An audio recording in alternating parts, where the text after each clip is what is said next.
ಒಂದು patience weak ಯೇಸು ಸ್ವಾಮಿಯ ಶಿಲುಬೆಗೆ ಹೋಗೋದಕ್ಕೆ ಮುಂಚಿತವಾಗಿದ್ದಂಥ ಕೊನೆಯ ದಿನಗಳು ಇದು. ಅದರಿಂದ ಈ ಒಂದು ದಿನಗಳಲ್ಲಿ ಹೆಚ್ಚಾಗಿ ಶಿಲುಬೆ ಬಗ್ಗೆ, ಯೇಸು ಸ್ವಾಮಿಯ ಮರಣದ ಬಗ್ಗೆ, ಆತನ ನಮಗಾಗಿ ಶಿಲುಬೆಯಲ್ಲಿ ಮಾಡಿ ಮುಗಿಸಿದ ಕಾರ್ಯಗಳ ಬಗ್ಗೆ ಧ್ಯಾನ ಮಾಡುವಂಥ ಒಳ್ಳೆಯ ಅವಕಾಶ ಇದು. ಅದರಿಂದ ಈ ಒಂದು ವಾರದಲ್ಲಿ ಪೂರ್ತಿಯಾಗಿ ನಾವು ದೇವರ ಸಮ್ಮುಖದಲ್ಲಿ ಹೀಗೆ ನಾವು ಪ್ರಾರ್ಥನೆಯಲ್ಲಿಯೂ ಆತನ ವಾಕ್ಯದಲ್ಲಿಯೂ ಧ್ಯಾನದಲ್ಲಿಯೂ ನಾವು ಹೋಗಲಿದ್ದೇವೆ.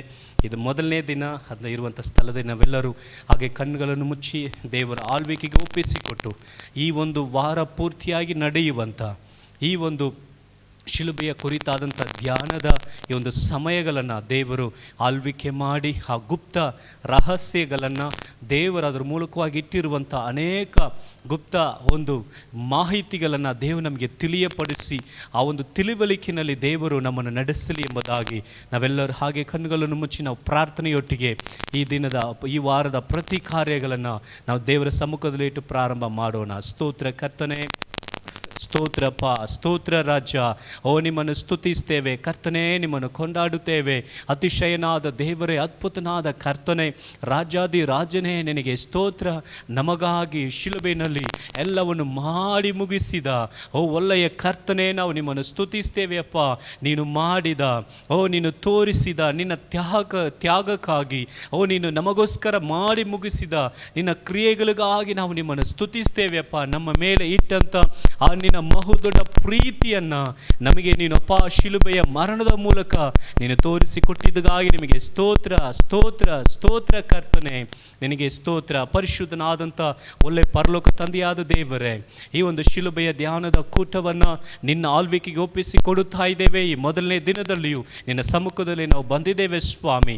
ಈ ಸಮಯವನ್ನು ನಮಗೆ ಆಶೀರ್ವದಿಸಿಕೊಳ್ರಿ. ಅಪ್ಪ, ಸತ್ಯವನ್ನು ತಿಳಿದುಕೊಳ್ಳ್ರಿ. ಸತ್ಯವು ನಿಮ್ಮನ್ನು ಬಿಡುಗಡೆ ಮಾಡುತ್ತದೆ ಎಂಬುದಾಗಿ ಹೇಳಿದ ಆ ಒಂದು ವಾಕ್ಯದಂತೆಯೇ ನಿಮ್ಮ ಒಂದು ಸತ್ಯವು ನಮ್ಮನ್ನು ಬಿಡುಗಡೆ ಮಾಡಲಿ ಎಂಬುದಾಗಿ ನಾವು ಪ್ರಾರ್ಥನೆ ಮಾಡುತ್ತಾ ಇದ್ದೇವೆ. ನಿನ್ನ ಆಳ್ವಿಕೆಗೆ ನಮ್ಮನ್ನು ಒಪ್ಪಿಸಿಕೊಡುತ್ತಾ ಇದ್ದೇವೆ ಸ್ವಾಮಿ. ನೀನು ಆಳ್ವಿಕೆ ಮಾಡು, ನಡೆಸು. ಆರಾಧನೆಯ ಸಮಯ, ನಿನ್ನ ವಾಕ್ಯದ ಧ್ಯಾನದ ಸಮಯ, ಇದನ್ನು ಒಂದು ಫಲಭರಿತವಾದ ಸಮಯವಾಗಿ ನಮಗೆ ನಡೆಸಿಕೊಡಿರಿ ಸ್ವಾಮಿ. ಯೇಸುವಿನ ನಾಮದಲ್ಲಿ ಪ್ರಾರ್ಥಿಸ್ತೇವೆ ಜೀವವುಳ್ಳ ಒಳ್ಳೆಯ ತಂದೆಯೇ, ಆಮೇನ್, ಆಮೇನ್. ಹಾಗೆ ನಾವು ದೇವರನ್ನು ಸ್ತುತಿಸಿ ನಾವು ಕೊಂಡಾಡಲಿದ್ದೇವೆ. ಹಾಗೆ ನಮ್ಮ ಯವನ ತಂಡವು ನಮ್ಮನ್ನು ಆರಾಧನೆಯಲ್ಲಿ ನಡೆಸ್ತಾರೆ. ಅವರ ಜೊತೆಗೆ ಸೇರಿಕೊಳ್ಳೋಣ. ನಾವೆಲ್ಲರೂ ಸೇರಿ ಕರ್ತನನ್ನು ಹಾಗೆ ನಾವು ಸ್ತುತಿಸಿ ಕೊಂಡಾಡೋಣ. ರಥ ಜಯ ಎಂಬ ಹಾಡನ್ನು ಕರ್ತನ ನಮಗೆ ಬಿಡಿಸೋಣ. ನಮಗಾಗಿ ಯೇಸು ಕ್ರಿಸ್ತು ನಮ್ಮ ಶಿಲುಬೆಯಲ್ಲಿ ಅವರ ರಥವನ್ನು ಸುರಿಸಿದನು.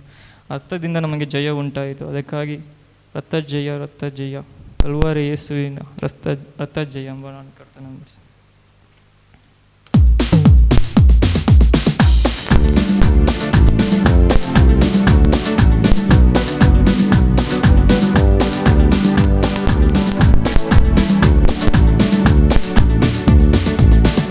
ಜಯ, ರಥ ಜಯ, ರಥ ಜಯ, ರಥ ಜಯ, ಕಲ್ವಾರಿ ಯೇಸುವಿನ ರಥ ಜಯ, ಕಾರುಣ್ಯ ದೇವನ ರಥ ಜಯ, ಕಲ್ವಾರಿ ಯೇಸುವಿನ ರಥ ಜಯ, ಕಾರುಣ್ಯ ದೇವನ ರಥ ಜಯ, ರಥ ಜಯ, ರಥ ಜಯ, ರಥ ಜಯ, ರಥ ಜಯ, ಕಲ್ವಾರಿ ಯೇಸುವಿನ ರಥ ಜಯ, ಕಾರುಣ್ಯ ದೇವನ ರಥ ಜಯ, ಕಲ್ವಾರಿ ಯೇಸುವಿನ ರಥ ಜಯ, ಕಾರುಣ್ಯ ದೇವನ ರಥ ಜಯ, ಪಾಪವ ಕ್ಷಮಿಸುವ ರಥ ಜಯ, ಪರಿಶುದ್ಧಗೊಳಿಸುವ ರಥ ಜಯ, ಪಾಪವ ಕ್ಷಮಿಸುವ ರಥ ಜಯ, ಪರಿಶುದ್ಧಗೊಳಿಸುವ ರಥ ಜಯ, ಶಾಪವ ಮುರಿಯುವ ರಥ ಜಯ, ಶಾಪವ ಮುರಿಯುವ ರಥ ಜಯ, ಸಮಾಧಾನ ತರುವ ರಥ ಜಯ, ಸಮಾಧಾನ ತರುವ ರಥ ಜಯ, ರಥ ಜಯ, ರಥ ಜಯ, ರಥ ಜಯ, ರಥ ಜಯ, ಕಲ್ವಾರಿ ಯೇಸುವಿನ ರಥ ಜಯ, ಕಾರುಣ್ಯ ದೇವನ ರಥ ಜಯ, ಕಲ್ವಾರಿ ಯೇಸುವಿನ ರಥ ಜಯ, ಕಾರುಣ್ಯ ದೇವನ ರಥ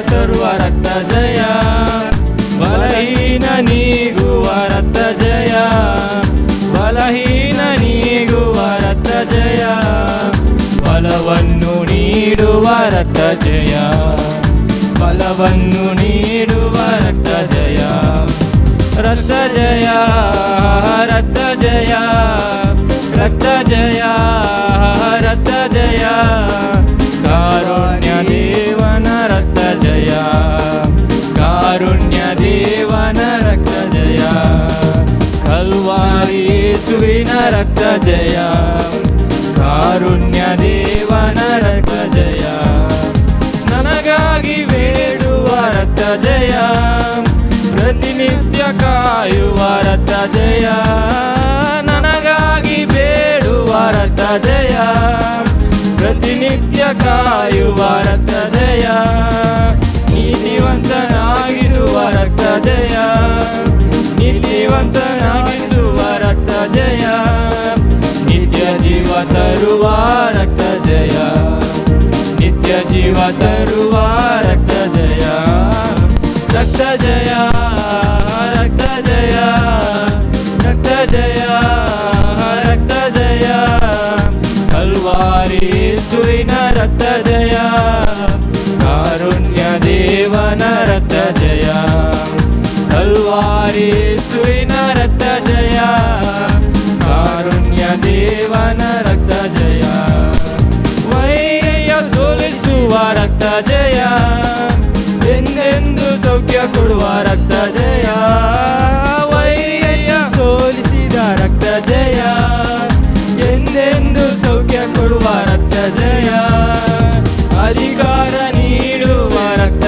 ಜಯ, ಅಧಿಕಾರ ನೀಡುವ ರಕ್ತ ಜಯ, ಅತಿಶಯ ಮಾಡುವ ರಕ್ತ ಜಯ, ಅತಿಶಯ ಮಾಡುವ ರಕ್ತ ಜಯ, ರಕ್ತ ಜಯ, ರಕ್ತ ಜಯ, ರಕ್ತ ಜಯ, ರಕ್ತ ಜಯ, ಕಲ್ವಾರಿ ಯೇಸುವಿನ ರಕ್ತ ಜಯ, ಕಾರುಣ್ಯ ದೇವನ ರಕ್ತ ಜಯ, ಕಲ್ವಾರಿ ಯೇಸುವಿನ ರಕ್ತ ಜಯ, ಕಾರುಣ್ಯ ದೇವನ ರಕ್ತ ಜಯ, ಪಾಪವ ಕ್ಷಮಿಸುವ ರಕ್ತ ಜಯ, ಪರಿಶುದ್ಧಗೊಳಿಸುವ ರಕ್ತ ಜಯ, ಪಾಪವ ಕ್ಷಮಿಸುವ ರಕ್ತ ಜಯ, ಪರಿಶುದ್ಧಗೊಳಿಸುವ ರಕ್ತ ಜಯ, ಶಾಪವ ಮುರಿಯುವ ರಕ್ತ ಜಯ, ಶಾಪವ ಮುರಿಯುವ ರಕ್ತ ಜಯ, ಸಮಾಧಾನ ನೀಡುವ ರಕ್ತ ಜಯ, ಸಮಾಧಾನ ತರುವ ರಕ್ತ ಜಯ, ರಕ್ತ ಜಯ, ರಕ್ತ ಜಯ, ರಕ್ತ ಜಯ, ರಕ್ತ ಜಯ, ಕಲ್ವಾರಿ ಯೇಸುವಿನ ರಕ್ತ ಜಯ, ಕಾರುಣ್ಯ ದೇವನ ರಕ್ತ ಜಯ, ರಕ್ತ ಜಯ, ಓ ರಕ್ತ ಜಯ, ರಕ್ತ ಜಯ, ರಕ್ತ ಜಯ, ಕಲ್ವಾರಿ ಯೇಸುವಿನ ರಕ್ತ ಜಯ, ಕಾರುಣ್ಯ ದೇವನ ರಕ್ತ ಜಯ, ಕಲ್ವಾರಿ ಯೇಸುವಿನ ರಕ್ತ ಜಯ, ಕಾರುಣ್ಯ ದೇವನ ರಕ್ತ ಜಯ.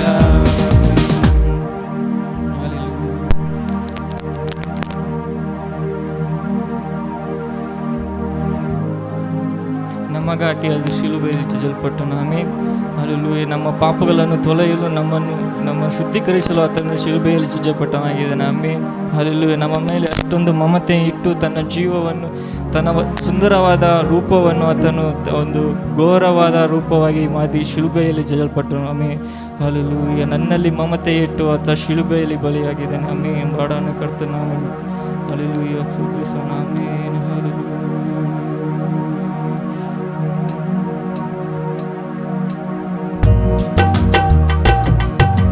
ನನ್ನಲ್ಲಿ ಮಮತೆ ಇಟ್ಟು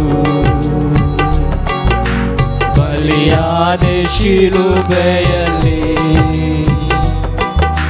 ನನಗಾಗಿ ರಕ್ತ ಸುರಿಸಿ ತೊಳೆದಿರು ಪಾಪವೆಲ್ಲ.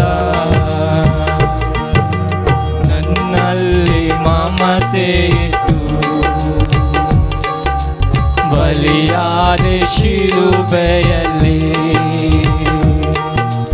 ನನಗಾಗಿ ರಕ್ತ ಸುರಿಸಿ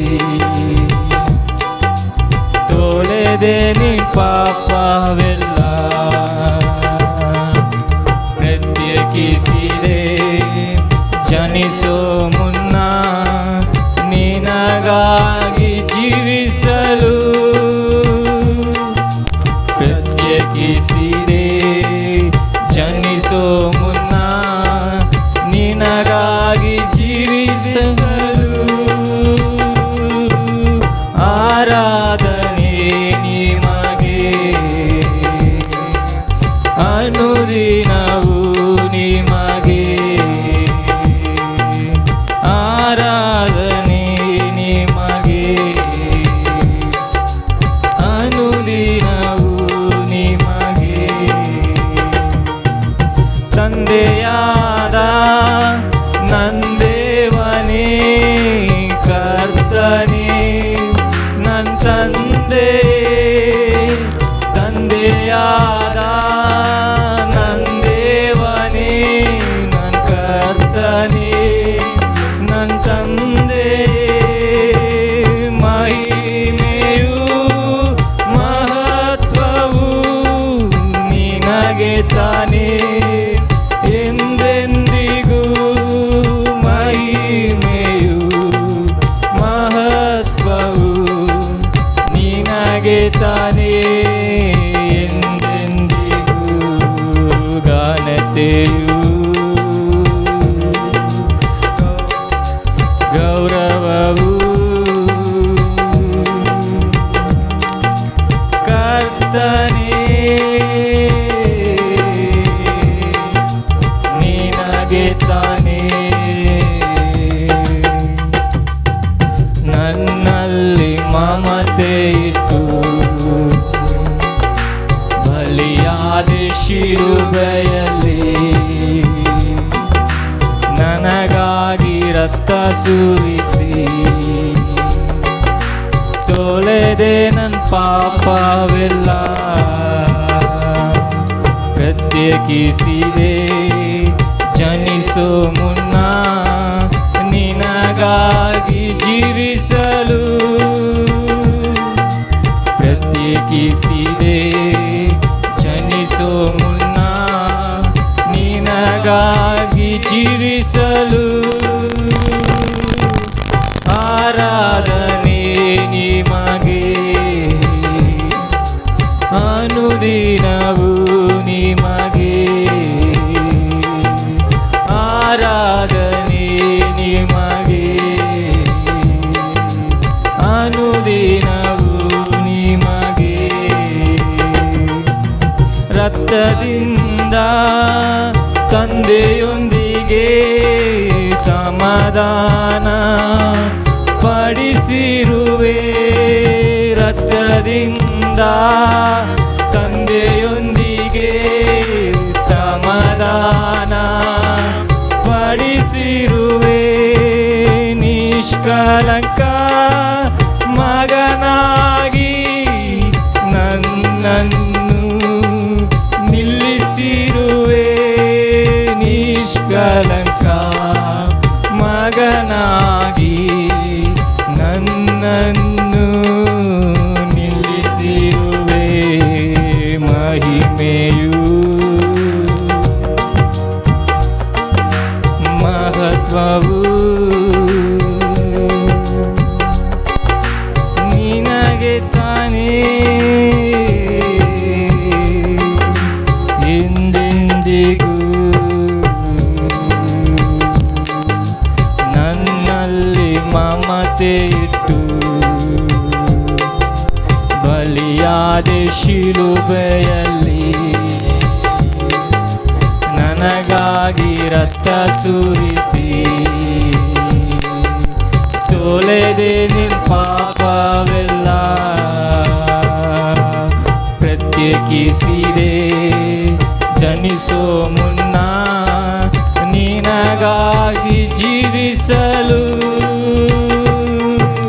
ಪ್ರತ್ಯೇಕಿಸಿದೆ ಜನಿಸೋ ಮುನ್ನ ನಿನಗಾಗಿ ಜೀವಿಸಲು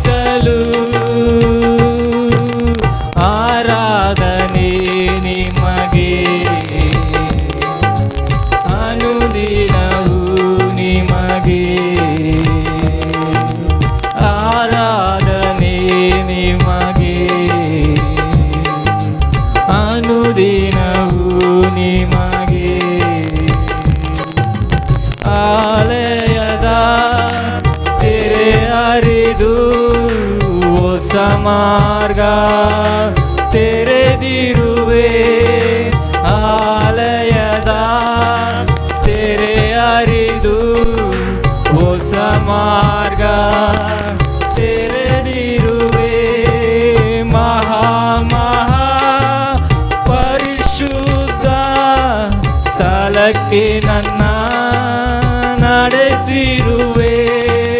ಮಹಾ ಮಹಾ ಪರಿಶುದ್ಧ ಸ್ಥಳಕ್ಕೆ ನನ್ನ ನಡೆಸಿರುವೆ.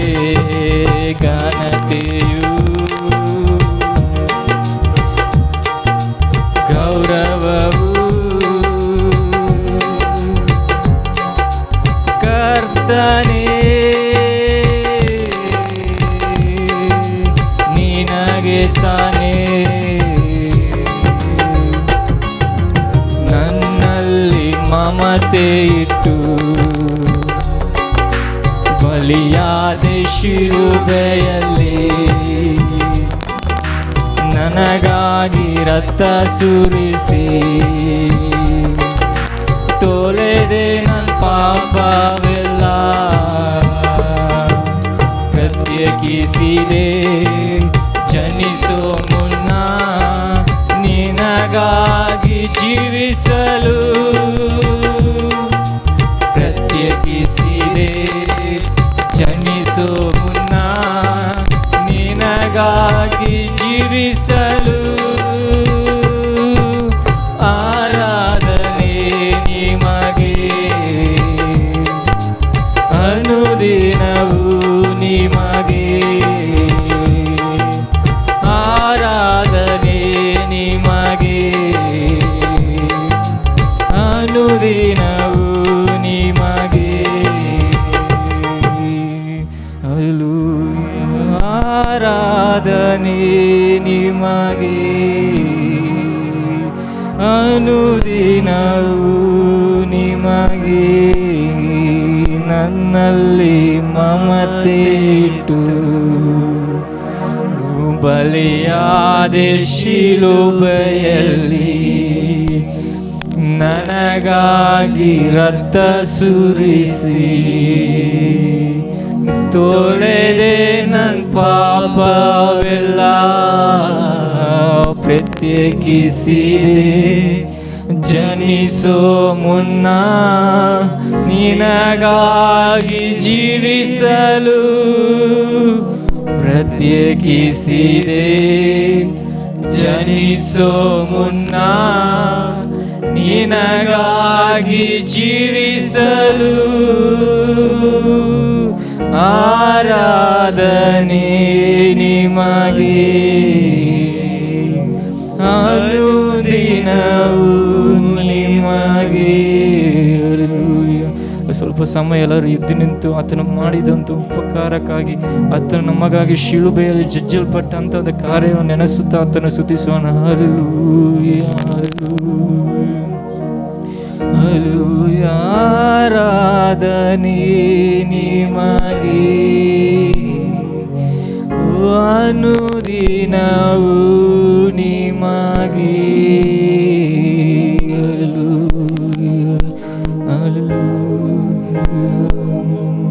ನಿನ್ನ ಪ್ರೀತಿಯಲ್ಲಿ ಲೀನನಾದೆನ. ನಿನ್ನ ಬಾಹುವನ್ನು ಆತುಕೊಂಡೇನ. ನಿನ್ನ ಪ್ರೀತಿಯಲ್ಲಿ ಲೀನಲಾದೆನ. ನಿನ್ನ ಬಾಹುವನ್ನು ಆತುಕೊಂಡೇನ.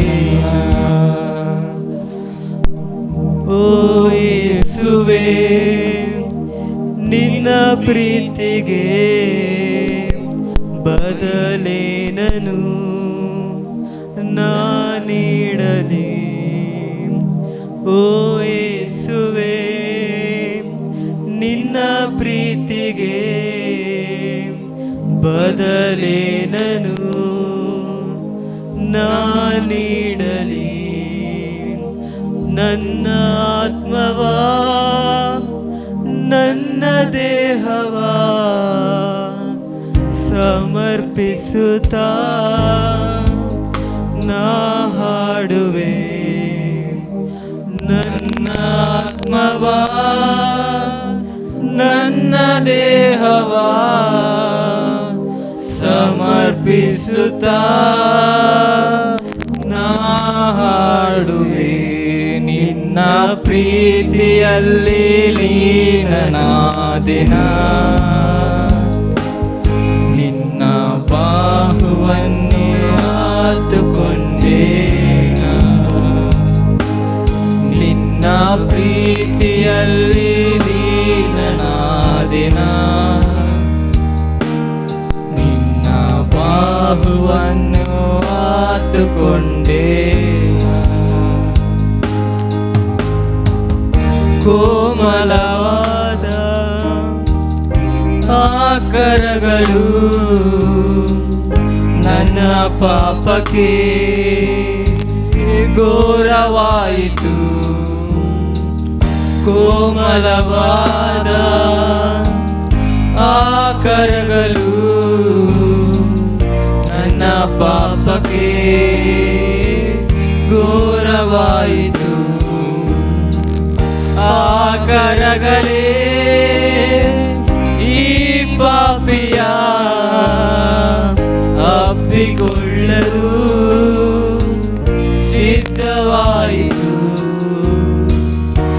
ಆಕರಗಳೇ ಈ ಪಾಪಿಯ ಅಪ್ಪಿಕೊಳ್ಳಲು ಸಿದ್ಧವಾಯಿತು. ನಿನ್ನ ಪ್ರೀತಿಯಲ್ಲಿ ಲೀನನಾದೆನ, ನಿನ್ನ ಬಾಹುವನ್ನು ಆತುಕೊಂಡೇನ, ನಿನ್ನ ಪ್ರೀತಿಯಲ್ಲಿ ಲೀನನಾದೆನ, ನಿನ್ನ ಬಾಹುವನ್ನು ಆತುಕೊಂಡೇನ. ಸುಂದರವಾದ ಆದರವು ನನ್ನ ದ್ರೋಹದಿ ಕುರುಪವಾಯಿತು. ಸುಂದರವಾದ ಆದರವು ನನ್ನ ದ್ರೋಹದಿ ಕುರುಪವಾಯಿತು. ಆದರವೇ ಈ ದ್ರೋಹಿಯ ಚುಂಬಿಸುತ್ತಲೇ ಸ್ವೀಕರಿಸಿತು. ಆದರವೇ ಈ ದ್ರೋಹಿಯ ಚುಂಬಿಸುತ್ತಲೇ ಸ್ವೀಕರಿಸಿತು. ನಿನ್ನ ಪ್ರೀತಿಯಲ್ಲಿ ಲೀನನಾದೆನ, ನಿನ್ನ ಬಾಹುವನ್ನು ಆತುಕೊಂಡೇನ, ನಿನ್ನ ಪ್ರೀತಿಯಲ್ಲಿ ಲೀನನಾದೆನ, ನಿನ್ನ ಬಾಹುವನ್ನು ಆತುಕೊಂಡೇನ. ಅತಿಶಯವಾದ ಆಪಾದವು ನನ್ನ ದೋಷಕ್ಕೆ ಗಾಯವಾಯಿತು. ಅತಿಶಯವಾದ ಆಪಾದವು ನನ್ನ ದೋಷಕ್ಕೆ ಗಾಯವಾಯಿತು. ಆಪಾದವೇ ಈ ದೋಷಿಗೆ ದಾರಿ ತೋರುವ ದೀಪವಾಯಿತು. ಆಪಾದವೇ ಈ ದೋಷಿಗೆ ದಾರಿ ತೋರುವ ದೀಪವಾಯಿತು. ನಿನ್ನ ಪ್ರೀತಿಯಲ್ಲಿ ಲೀನನಾದೆನ, ನಿನ್ನ ಬಾಹುವನ್ನು ಆತುಕೊಂಡೇನ, ನಿನ್ನ ಪ್ರೀತಿಯಲ್ಲಿ ಲೀನನಾದೆನ, ನಿನ್ನ ಬಾಹುವನ್ನು ಆತುಕೊಂಡೇನ, ನಿನ್ನ ಪ್ರೀತಿಯಲ್ಲಿ ಲೀನ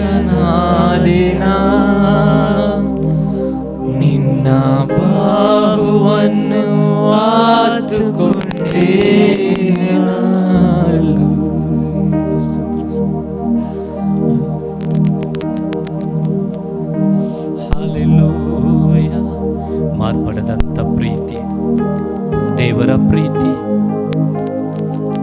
ತಂದೆಯಾದ ದೇವರು ಈ ಲೋಕದ ಮೇಲೆ ಎಷ್ಟೋ ಪ್ರೀತಿಯನ್ನಿಟ್ಟು ತನ್ನ ಒಬ್ಬನೇ ಮಗನಾದ ಯೇಸು ಸ್ವಾಮಿಯನ್ನೇ ಆತನು ಕೊಟ್ಟು ಬಿಟ್ರು. ಯೋಹನ 3:16, 1 ಯೋಹನ 3:16 ಹೇಳುತ್ತದೆ, ಯೇಸು ಸ್ವಾಮಿ ನಮ್ಮ ಮೇಲೆ ಇಟ್ಟ ಪ್ರೀತಿಯ ಕಾರಣ ತನ್ನ ಜೀವವನ್ನೇ ನಮಗಾಗಿ ಕೊಟ್ಟು ಬಿಟ್ಟರು. ಆಮೇಲೆ ಈ ಒಂದು ದಿನಮಾನಗಳಲ್ಲಿ ಆತನ ಪ್ರೀತಿಯನ್ನ, ಆತನು ನಮಗೋಸ್ಕರ ಮಾಡಿದ ತ್ಯಾಗವನ್ನ ನೆನೆಸಿ ನೋಡುವ ಸಮಯ. ಆಮೇಲೆ ಅಳತೆ ಇಲ್ಲದಂತ ಅನ್ಮೆಷರಬಲ್ ಪ್ರೀತಿ, ದೇವರ ಒಂದು ಪ್ರೀತಿ. ಆಮೇಲೆ ಆತನ ಮುಂದೆ ನಮ್ಮನ್ನೇ ತಗ್ಗಿಸಿಕೊಂಡು ಆ ಶಿಲುಬೆಯನ್ನ ನಮ್ಮ ಕಣ್ಣ ಮುಂದೆ ತಂದು ಆ ಶಿಲುಬೆಯ ಕುರಿತಾದಂಥ ಆ ಒಂದು ಎಚ್ಚಲ, ಶಿಲುಬೆಯ ಕುರಿತಾದಂಥ ಆ ಒಂದು ಎಚ್ಚಲ நம்மளி உண்டாகி. பவுல் இப்படியாய் சொல்லுகிறார், நான் கிறிஸ்துவின் சிலுவையை குறித்தே மேன்மை பாராட்டுவேன். ನಾನು ಪೌಲನು ಹೇಳುತ್ತಾನೆ, ನಾನು ಶಿಲುಬೆಯ ಕುರಿತಾಗಿಯೇ ನಾನು ಎಚ್ಚಲ ಪಡುವೆನು. ನನ್ನನ್ನು ಬದುಕಿಸಿದ್ದು ಆ ಒಂದು ಶಿಲುಬೆ, ನನಗೆ ಜೀವ ಕೊಟ್ಟಿದ್ದು ಆ ಒಂದು ಶಿಲುಬೆ. ಆಮೇಲೆ ಈ ಒಂದು ಸಮಯದಲ್ಲಿ ಅದನ್ನು ಧ್ಯಾನಿಸುವ ಈ ಒಂದು ಸಮಯದಲ್ಲಿ ನಮ್ಮನ್ನೇ ಹಾಗೆ ದೇವರ ಸಮ್ಮುಖಕ್ಕೆ ಒಪ್ಪಿಸಿಕೊಡೋಣ. ಪರಿಶುದ್ಧನಾದ ಒಳ್ಳೆ ಕರ್ತನೆ, ನಮ್ಮ ಆತ್ಮ ಪ್ರಾಣ ದೇಹವನ್ನು ನಿನ್ನ ಆಳ್ವಿಕೆಗೆ ಒಪ್ಪಿಸಿಕೊಡುತ್ತಾ ಇದ್ದೇವೆ ಸ್ವಾಮಿ. ನೀನು ಮಾಡಿದ, ನಮಗೋಸ್ಕರ ತೋರಿಸಿದ ನಿನ್ನ ದೊಡ್ಡ ಪ್ರೀತಿಗಾಗಿ ನಿನಗೆ ಸ್ತೋತ್ರ ಸ್ವಾಮಿ. ನಿನ್ನ ಪ್ರೀತಿಗಾಗಿ ಸ್ತೋತ್ರ. ನಿನ್ನ ಪ್ರೀತಿಯನ್ನು ಶಿಲುಬೆಯಲ್ಲಿ ನೀನು ನಮಗೋಸ್ಕರ ಮಾಡಿದ್ದನ್ನು ನಾವು ಧ್ಯಾನಿಸುವ ಸಮಯದಲ್ಲಿ ಆ ಒಂದು ಸತ್ಯವು ಇನ್ನೂ ನಮಗೆ ಒಂದು ಬೆಳಕನ್ನು ನೀಡಲಿ ಅಪ್ಪ. ಇನ್ನೂ ಅದರ ಆಶೀರ್ವಾದಗಳನ್ನು ನಮ್ಮ ಜೀವಿತದಲ್ಲಿ ನೆರವೇರಲಿ ಎಂಬುದಾಗಿ ನಮ್ಮನ್ನು ಒಪ್ಪಿಸಿಕೊಡುತ್ತಾ ಇದ್ದೇವೆ ಸ್ವಾಮಿ. ನಿನ್ನ ಆಳ್ವಿಕೆಗೆ ಸಮರ್ಪಿಸ್ತೇವೆ ಯೇಸುವಿನ ನಾಮದಲ್ಲಿ ತಂದೆಯೇ, ಆಮೇನ್ ಆಮೇನ್ ಆಮೇನ್. ದಯವಿಟ್ಟು ಕುಳಿತುಕೊಳ್ಳೋಣ. ದಯವಿಟ್ಟು ಉಟ್ಕಾರ್ದುಕೊಳ್ಳುವೋಂ. ಆಮೇನ್. ಇದು ಬಹಳ ಮುಖ್ಯವಾದಂಥ ಒಂದು ದಿನಗಳು, ಬಹಳ ಮುಖ್ಯವಾದಂಥ ಒಂದು ದಿನಗಳು. ಆಮೇನ್. ಮನುಷ್ಯನು ಪಾಪ ಮಾಡಿದಾಗ ದೇವರ ಒಂದು ಕೋಪವು, ದೇವರ ಒಂದು ಶಾಪವು ಮನುಷ್ಯನ ಮೇಲೆ ಬಂದಾಗ ತನ್ನ ಸೃಷ್ಟಿಕರ್ತನು ಆ ಒಂದು ಮನುಷ್ಯನಿಗೆ ಹೇಗಾದರೂ ಒಂದು ಬಿಡುಗಡೆ ಕೊಡಬೇಕು ಎಂಬುದಾಗಿ ಬಯಸಿ ಒಂದು ತೀರ್ಮಾನ ತೆಗೆದುಕೊಂಡು ತನ್ನ ಒಬ್ಬನೇ ಮಗನಾದ ಯೇಸು ಸ್ವಾಮಿಯನ್ನು ಕಳಿಸಿ ಕೊಟ್ಟಿದ್ದ ದಿನಗಳು. ಆಮೇನ್. ನಾವು ಶಿಲುಬೆಯ ಬಗ್ಗೆ ನಾವು ಧ್ಯಾನಿಸ್ತೇವೋ, ಎಷ್ಟು ಆ ಶಿಲುಬೆಯನ್ನು ನಾವು ಹತ್ತಿರಕ್ಕೆ ಬರ್ತೇವೋ ಅಷ್ಟು ನಮ್ಮ ಜೀವನದಲ್ಲಿ ದೊಡ್ಡ ಬದಲಾವಣೆಗಳನ್ನು ನಾವು ಕಾಣಬಹುದು. ಆಮೇನ್. ಯೇಸು ಸ್ವಾಮಿ ಸ್ಪಷ್ಟವಾಗಿ ಹೇಳ್ತಾರೆ, ಸತ್ಯವನ್ನು ತಿಳಿದುಕೊಳ್ಳಿರಿ, ಸತ್ಯವು ನಿಮ್ಮನ್ನೇನು ಮಾಡುತ್ತದೆ? ಬಿಡುಗಡೆ ಮಾಡುತ್ತದೆ. It will deliver us.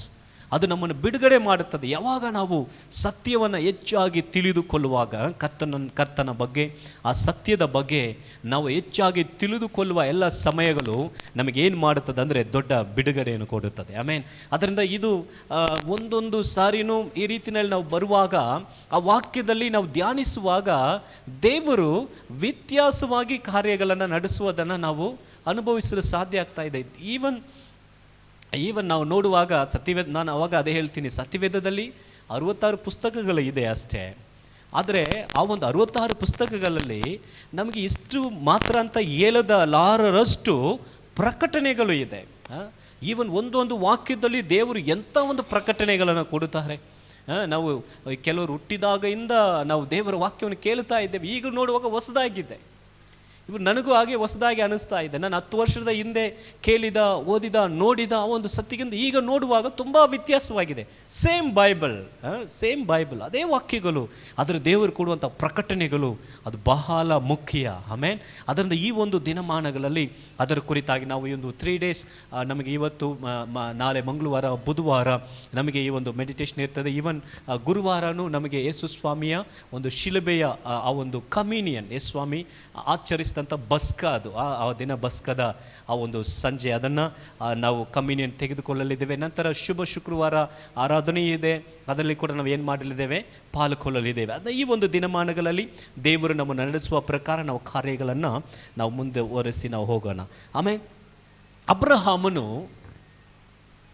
ಯಜ್ಞವನ್ನು ಸಲ್ಲಿಸಬೇಕೆಂಬುದಾಗಿ ದೇವರಿಂದ ಆಜ್ಞೆಯನ್ನು ಹೊಂದಿಕೊಂಡು ಈಸಾಕನನ್ನು ತೆಗೆದುಕೊಂಡು ಆತನೇನು ಮಾಡುತ್ತಾ ಇದ್ದಾರೆ, ಬೆಟ್ಟಕ್ಕೆ ಹತ್ತಿ ಹೋಗ್ತಾ ಇದ್ದಾರೆ. ಮೋರಿಯಾ ಆ ದೇಶದಲ್ಲಿ ಇದ್ದಂಥ ಒಂದು ಬೆಟ್ಟಕ್ಕೆ. ಆದಿಕಾಂಡ 22ನೇ ಅಧ್ಯಾಯ 8ನೇ ವಾಕ್ಯದಲ್ಲಿ, ಆದಿಕಾಂಡ 22 8ನೇ ವಾಕ್ಯದಲ್ಲಿ ಆಗ ದೇವರು ಆ ಒಂದು ಈಸಾಕನಿಗೆ ಹೇಳ್ತಾನೆ, ಅಪ್ಪ ಎಲ್ಲ ಸಿದ್ಧವಿದೆ, ಕಟ್ಟಿಗೆಗಳು ರೆಡಿ ಇದೆ, ಎಲ್ಲ ಇದೆ, ಆದರೆ ನಮ್ಮ ಆ ಒಂದು ಯಜ್ಞಕ್ಕೆ ಕುರಿ ಎಲ್ಲಿ ಎಂಬುದಾಗಿ ಕೇಳುವಾಗ ಅಲ್ಲಿ ಅಬ್ರಹಾಮನು ಒಂದು ಪದವನ್ನು ಹೀಗೆ ಹೇಳುತ್ತಾರೆ.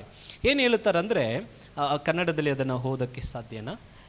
ಅಬ್ರಹಾಮನು ಏನು ಮಗನೇ ಅಂದನು, ಮಗನೇ ಹೋಮಕ್ಕೆ ಬೇಕಾದ ಕುರಿಯನ್ನು ದೇವರೇ ಒದಗಿಸುವನು ಅಂದನು. ಹೋಮಕ್ಕೆ ಬೇಕಾಗಿರುವ ಕುರಿಯನ್ನ ದೇವರೇ ಒದಗಿಸುವರು. ಆಮೆನ್. That's prophecy. ಅದು ಒಂದು ಪ್ರವಾದನೆ. ಏನಂದ್ರೆ ಹೋಮಕ್ಕೆ, ಹಾಗಂದ್ರೆ ಯಜ್ಞಕ್ಕೆ ಇರುವುದನ್ನ the God will provide himself a lamb for a burnt offering.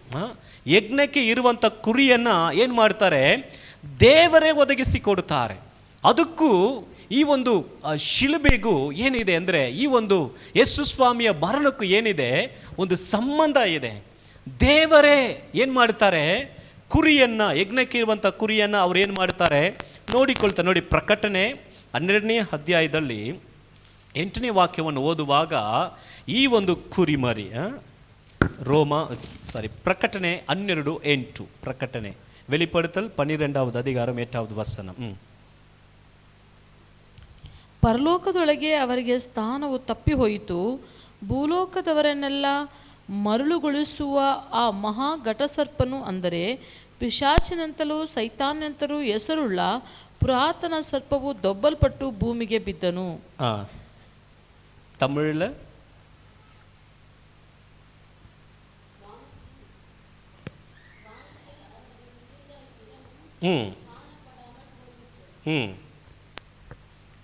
அவ்வளோதான்.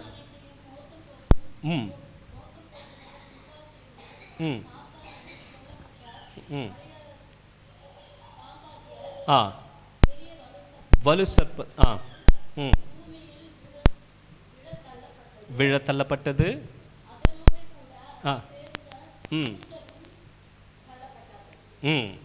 ಓಕೆ. ಇಲ್ಲಿ ದೇವರು ಆ ಒಂದು ಯಜ್ಞದ ಕುರಿಮರಿ ಅದಕ್ಕೆ ಇರುವಂಥ ಆ ಒಂದು ಕಾರ್ಯವನ್ನು ಈವನ್ ಇದರಲ್ಲಿ ನಾವು ಪ್ರಕಟಣೆ 5:12 ಓದುವಾಗ 5:12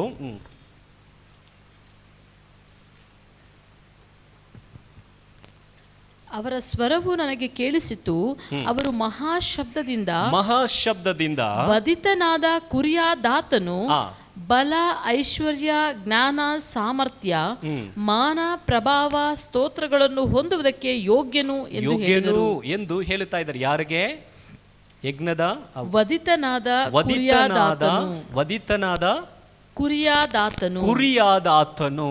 ಇಲ್ಲಿ ಯೇಸು ಸ್ವಾಮಿ ಆ ಒಂದು ಕುರಿಯಾಗಿ, ಒಂದು ಯಜ್ಞದ ಕುರಿಯಾಗಿ ಅದಕ್ಕೋಸ್ಕರ ಆರಿಸಿಕೊಳ್ಳಲ್ಪಟ್ಟಂಥವ್ರನ್ನ ಪ್ರಕಟಣೆಯಲ್ಲಿ ಏನು ಮಾಡುತ್ತಾ ಇದ್ದಾರೆ, ಈಗಾಗಲೇ ತೋರಿಸ್ತಾ ಇದ್ದಾರೆ. ನೋಡಿ, ಯೋಹಾನ 1ನೇ ಅಧ್ಯಾಯ 29ನೇ ವಾಕ್ಯ ಓದುವಾಗ, ಯೋಹಾನ 1:29, ಮರುದಿನ ಯೋಹಾನನು ತನ್ನ ಕಡೆಗೆ ಬರುವ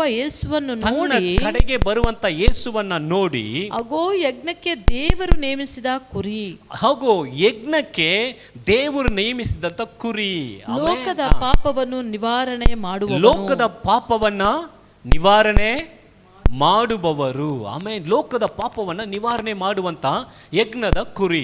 ಈಗ ನಾವು ನಿನ್ನೆ ದಿನದಲ್ಲಿ ಆರಾಧನೆಯಲ್ಲಿ ನಾವು ಒಂದು ಕಾರ್ಯವನ್ನು ಧ್ಯಾನ ಮಾಡಿದ್ದೀವಿ. ಅದರಲ್ಲಿ ಧ್ಯಾನ ಮಾಡುವಾಗ ಯೇಸು ಸ್ವಾಮಿ ಆ ಒಂದು ಜಯದ ಪ್ರವೇಶವಾಗಿ ಯೆರೂಸಲೇಮಿಗೆ ಬರ್ತಾ ಇದ್ದಾರೆ. ಯೆರೂಸಲೇಮಿಗೆ ಬರುವಾಗ ನಾನು ಹೇಳಿದೆ 2 ದಾರಿ ಇತ್ತು. ಅವರು ಒಂದು ಕಡೆ ಪಿಲಾಟನ ಕೋಟೆಗೆ ಹೋಗಿ ಅವರು ಜಯಿಸಿ ಯಹೂದ್ಯರಿಗೆ ತಕ್ಷಣ ರಾಜವಾಗಬಹುದಾಗಿತ್ತು. ಆದರೆ ಇನ್ನೊಂದು ದಾರಿ ಇತ್ತು. ಆ ಒಂದು ದಾರಿ ನೇರಾಗಿ ಯೆರೂಸಲೇಮಿಗೆ ಹೋಗಿತ್ತು. ಆ ಯೆರೂಸಲೇಮಿಗೆ ಹೋಗಿ ಆ ಯಾಜಕನ ಮುಂದೆ ತನ್ನನ್ನು ತೋರಿಸಿದರು. ಏನಾಗಿ? ಒಂದು ಕುರಿ, ಆ ಒಂದು ಯಜ್ಞಕ್ಕಾಗಿ ಬಸ್ಕಗೋಸ್ಕರ ಆರಿಸಿಕೊಳ್ಳಲ್ಪಡುವಂಥ ಆ ಒಂದು ಕುರಿ 5 ದಿನದ ಹಿಂದೆಯೇ ಅದು ಆರಿಸಿಕೊಳ್ಳಲ್ಪಟ್ಟು, ಯಜ್ಞಕ್ಕೆ ಮುಂಚೆ 5 ದಿನಕ್ಕೆ ಮುಂಚೆನೇ ಆರಿಸಿಕೊಳ್ಳಲ್ಪಡಬೇಕು. ಅದು ಯಾಜಕನಿಗೆ ತೆಗೆದುಕೊಂಡು ಹೋಗಿ ತೋರಿಸಲ್ಪಡಬೇಕು. ಆ ಯಾಜಕನು ಆ ಕುರಿಯನ್ನು ಪರೀಕ್ಷಿಸಿ ಆ ಕುರಿಯಲ್ಲಿ ಯಾವುದಾದ್ರು ಕುಂದು ಕೊರತೆಗಳು ಇದೆಯಾ ಅನ್ನುವುದನ್ನು ನೋಡಿ ಅದನ್ನು ಏನು ಮಾಡುತ್ತಾರೆ, ಇದು ಸಿದ್ಧವಾಗಿದೆ. ಹಾಗಂದರೆ ಏನೋ ಒಂದು ಬಲಹೀನತೆಯಾಗಿರುವಂಥದ್ದು, ಏನೋ ಹೊಲಸಾಗಿರುವಂಥದ್ದು, ಯಾವುದಕ್ಕೆ ಬಾರದೇ ಇರುವಂಥದ್ದನ್ನು ಯಜ್ಞವಾಗಿ ಸಲ್ಲಿಸಬಾರದು. ಅದು ಪರ್ಫೆಕ್ಟ್ ಆಗಿರಬೇಕು. ಅದೇ ಘಟನೆಯನ್ನು ಯೇಸು ಸ್ವಾಮಿ ಈಗ ಜಯದ ಪ್ರವೇಶದಲ್ಲಿ ದೇವರ ಆಲಯಕ್ಕೆ ಹೋಗಿ ದೇವರ ಆಲಯವನ್ನು ಶುದ್ಧೀಕರಿಸುವುದನ್ನು ನಾವೇನು ಮಾಡುತ್ತೇವೆ. ನಾವು ಮತ್ತಾಯ 21ನೇ ಅಧ್ಯಾಯ 1ನೇ ವಾಕ್ಯದಿಂದ 11ನೇ ವಾಕ್ಯದವರೆಗೂ ನೆನ್ನೆ ಧ್ಯಾನ ಮಾಡಿದ್ದೀವಿ. ನಂತರ 12ನೇ ವಾಕ್ಯದಿಂದ ನೋಡುವಾಗ ದೇವರ ಆಲಯದಲ್ಲಿ ಹೋಗಿ ಅದನ್ನು ಶುದ್ಧಿ ಮಾಡುತ್ತಾನೆ. ಆಮೇನ್. ಹಾಗೆ ಈಗ ಆತನು ಅಲ್ಲಿ ಹೋಗುವಾಗ ಒಂದು ಕುರಿಮರಿಯಾಗಿ, ಈಗ ಹಾಗೆ ನೋಡುವಂಥದ್ದೆಲ್ಲ ಈಗ ಹಾಗೇ ಅದು ಕಂಟಿನ್ಯೂ ಆಗ್ತದೆ. ಆತನು ಕುರಿಮರಿಯಾಗಿ, ಆಮೇನ್. ಯಾವಾಗ ಆತನು ಆರಿಸಿಕೊಳ್ಳಲ್ಪಟ್ಟನು, ಲೋಕವ ಪ್ರಭಾವಕ್ಕೆ ಅದು ಬಂದು ಲೋಕವನ್ನು ಉಂಟು ಮಾಡೋದಕ್ಕೆ ಮುಂಚಿತವಾಗಿ ನಮಗೋಸ್ಕರ ಆತನು ಕುರಿಮರಿಯಾಗಿ ಆರಿಸಿಕೊಳ್ಳಲ್ಪಟ್ಟರು. ಆಮೇನ್. ಈ ಒಂದು ದಿನಮಾನಗಳಲ್ಲಿ ನಾವು ಏನು ಮಾಡಲಿದ್ದೇವೆ, ಯೇಸು ಕ್ರಿಸ್ತನು ಶಿಲುಬೆನಲ್ಲಿ ಏನು ಮಾಡಿದರು, ಯಾತಕ್ಕಾಗಿ ಮಾಡಿದರು, ಯಾರಿಗಾಗಿ ಮಾಡಿದರು. ಆಮೇನ್. ಯೇಸು ಶಿಲುಬೆನಲ್ಲಿ ಏನು ಮಾಡಿದರು, ಯಾತಕ್ಕಾಗಿ ಮಾಡಿದರು, ಯಾರಿಗಾಗಿ ಮಾಡಿದರು. ಪಕ್ಕದಲ್ಲಿ ನೋಡಿ ಹೇಳಿ, ಯೇಸು ಶಿಲುಬೆನಲ್ಲಿ ಏನನ್ನು ಮಾಡಿದರು, ಯಾತಕ್ಕಾಗಿ ಮಾಡಿದರು, ಯಾರಿಗಾಗಿ ಮಾಡಿದರು. ಓಕೆ, ಇದನ್ನು ನಾವು ಏನು ಮಾಡಲಿದ್ದೇವೆ, ಧ್ಯಾನಿಸಲಿದ್ದೇವೆ. ಓಕೆ, ಈಗ ಪಕ್ಕದಲ್ಲಿ ಈಗ ಕೇಳಿ, ಯೇಸು ಶಿಲುಬೆನಲ್ಲಿ ಏನು ಮಾಡಿದರು, ಏನು ಮಾಡಿದರು. ಅವರು ಅದೇ ಕೇಳ್ತಾ ಇದ್ದಾರಾ? ನೀವೇಳಿ ಏನು ಮಾಡಿದ್ರು ಶಿಲುಬೆನಲ್ಲಿ? ಏನು ಮಾಡಿದ್ರು? ಜೀವವನ್ನು ಕೊಟ್ಟರು. ಯೇಸು ಸ್ವಾಮಿ ಶಿಲುಬೆ ಮೇಲೆ ಜೀವವನ್ನು ಕೊಟ್ಟರು. ಓಕೆ, ಯಾತಕ್ಕಾಗಿ ಮಾಡಿದರು? ವೈ, ಯಾಕೆ ಮಾಡಿದರು, ಯಾತಕ್ಕಾಗಿ? ಪಾಪದ ನಿವಾರಣೆಗಾಗಿ, ಹೇಳಿದಾಗಿ ನಮ್ಮ ಒಂದು ಪಾಪವನ್ನು ಕ್ಷಮಿಸುವುದಕ್ಕಾಗಿ, ನಮ್ಮನ್ನು ಪರಿಶುದ್ಧರಾಗಿ ಮಾಡುವುದಕ್ಕಾಗಿ, ನಮ್ಮನ್ನು ದೇವರ ಮಕ್ಕಳಾಗಿ ಮಾಡುವುದಕ್ಕಾಗಿ ಮಾಡಿದ್ದನು. ಓಕೆ, ಯಾರಿಗಾಗಿ ಮಾಡಿದ್ದರು? ನಮಗಾಗಿ ಮಾಡಿದ್ದು. ಪಕ್ಕದಲ್ಲಿ ನೋಡಿ ಹೇಳಿ, ನಿಮಗಾಗಿ ಮಾಡಿದರು. ಯಾರಿಗಾಗಿ ಮಾಡಿದರು? ನಮಗಾಗಿ ಮಾಡಿದರು, ನಿಮಗಾಗಿ ಮಾಡಿದರು. ಆಮೇನ್. ಈ ಒಂದು ದಿನಮಾನಗಳಲ್ಲಿ ಲೆಂಡೇಸ್ ಎಂಬುದಾಗಿ 40 ದಿನಗಳು ಯೇಸು ಸ್ವಾಮಿಯ ಶಿಲುಬೆಯ ಬಗ್ಗೆ ಧ್ಯಾನಿಸ್ತಾರೆ. ಅನೇಕ ವರ್ಷಗಳಿಂದ ಅದನ್ನು ಧ್ಯಾನ ಮಾಡ್ತಾರೆ. ಒಂದು ಪ್ಯಾಷನ್ ವೀಕ್ ಎಂಬುದಾಗಿ ಒಂದು ವಾರವನ್ನು ಇಟ್ಟು ನಿರ್ದಿಷ್ಟವಾಗಿ ಅದನ್ನು ಧ್ಯಾನ ಮಾಡುತ್ತಾರೆ.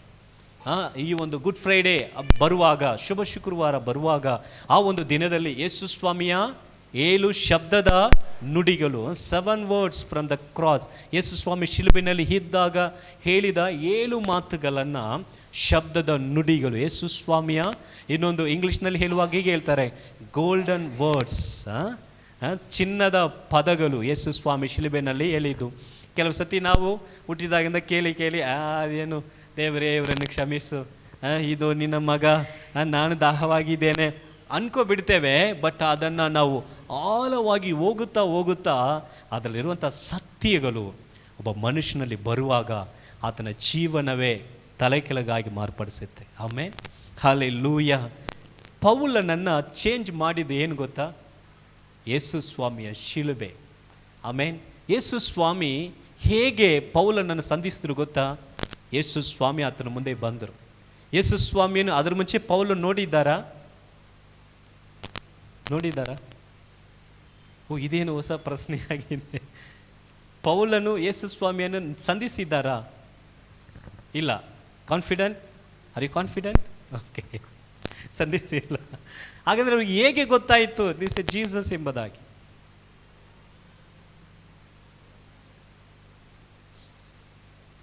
ಅವರಿಗೆ ಎಂಬುದಾಗಿ ಕೆಲವು ನಿರ್ದಿಷ್ಟವಾದಂಥ ಗುಣಗಳಿದೆ. ಈಗ ನಾವು ಕಂಡುಹಿಡಿಯಬಹುದು, ಹೂ ಇಸ್ ಜೀಸಸ್, ಯಾರು ಯೇಸು. ಈಗ ನಮಗೆ ಸಾವಿರಾರು ಕನಸುಗಳು ಬರುತ್ತೆ, ಅದೆಲ್ಲ ಬೆಳಗ್ಗೆ ಹೋದರೆ ಹೋಗ್ಬಿಡುತ್ತೆ. ಆದರೆ ಈ ಯೇಸು ಸ್ವಾಮಿ ಬರುವಂಥದ್ದು ಅದು ನಾವು ಕಂಡುಹಿಡಿತೇವೆ. ಹೇಗೆ ಹೇಳ್ತೇವೆ ಯೇಸು ಸ್ವಾಮಿ ಬಂದ್ರೆ ಅಂತ?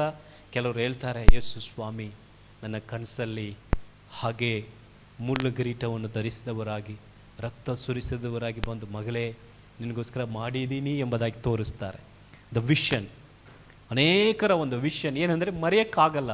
ದರ್ ಇಸ್ ಎ ಸೈನ್ ಇದೆ. ಏನು ಸೈನ್, ಏನು ಗುರುತಿದೆ ಅಂದರೆ, ಯೇಸು ಸ್ವಾಮಿ ತನ್ನನ್ನು ತೋರಿಸಿಕೊಳ್ಳುವಾಗ ಆತನು ನಿಮಗೋಸ್ಕರ ಮಾಡಿದ ಕಾರ್ಯಗಳನ್ನು ಅದನ್ನು ತೋರಿಸಿ ದೃಢಪಡಿಸ್ತಾರೆ. ಆಮೇನ್.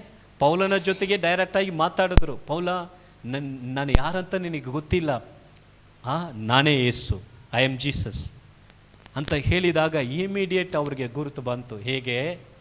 ಆತನ ದರ್ಶನವನ್ನು ನೋಡಿದರು ಅವರು.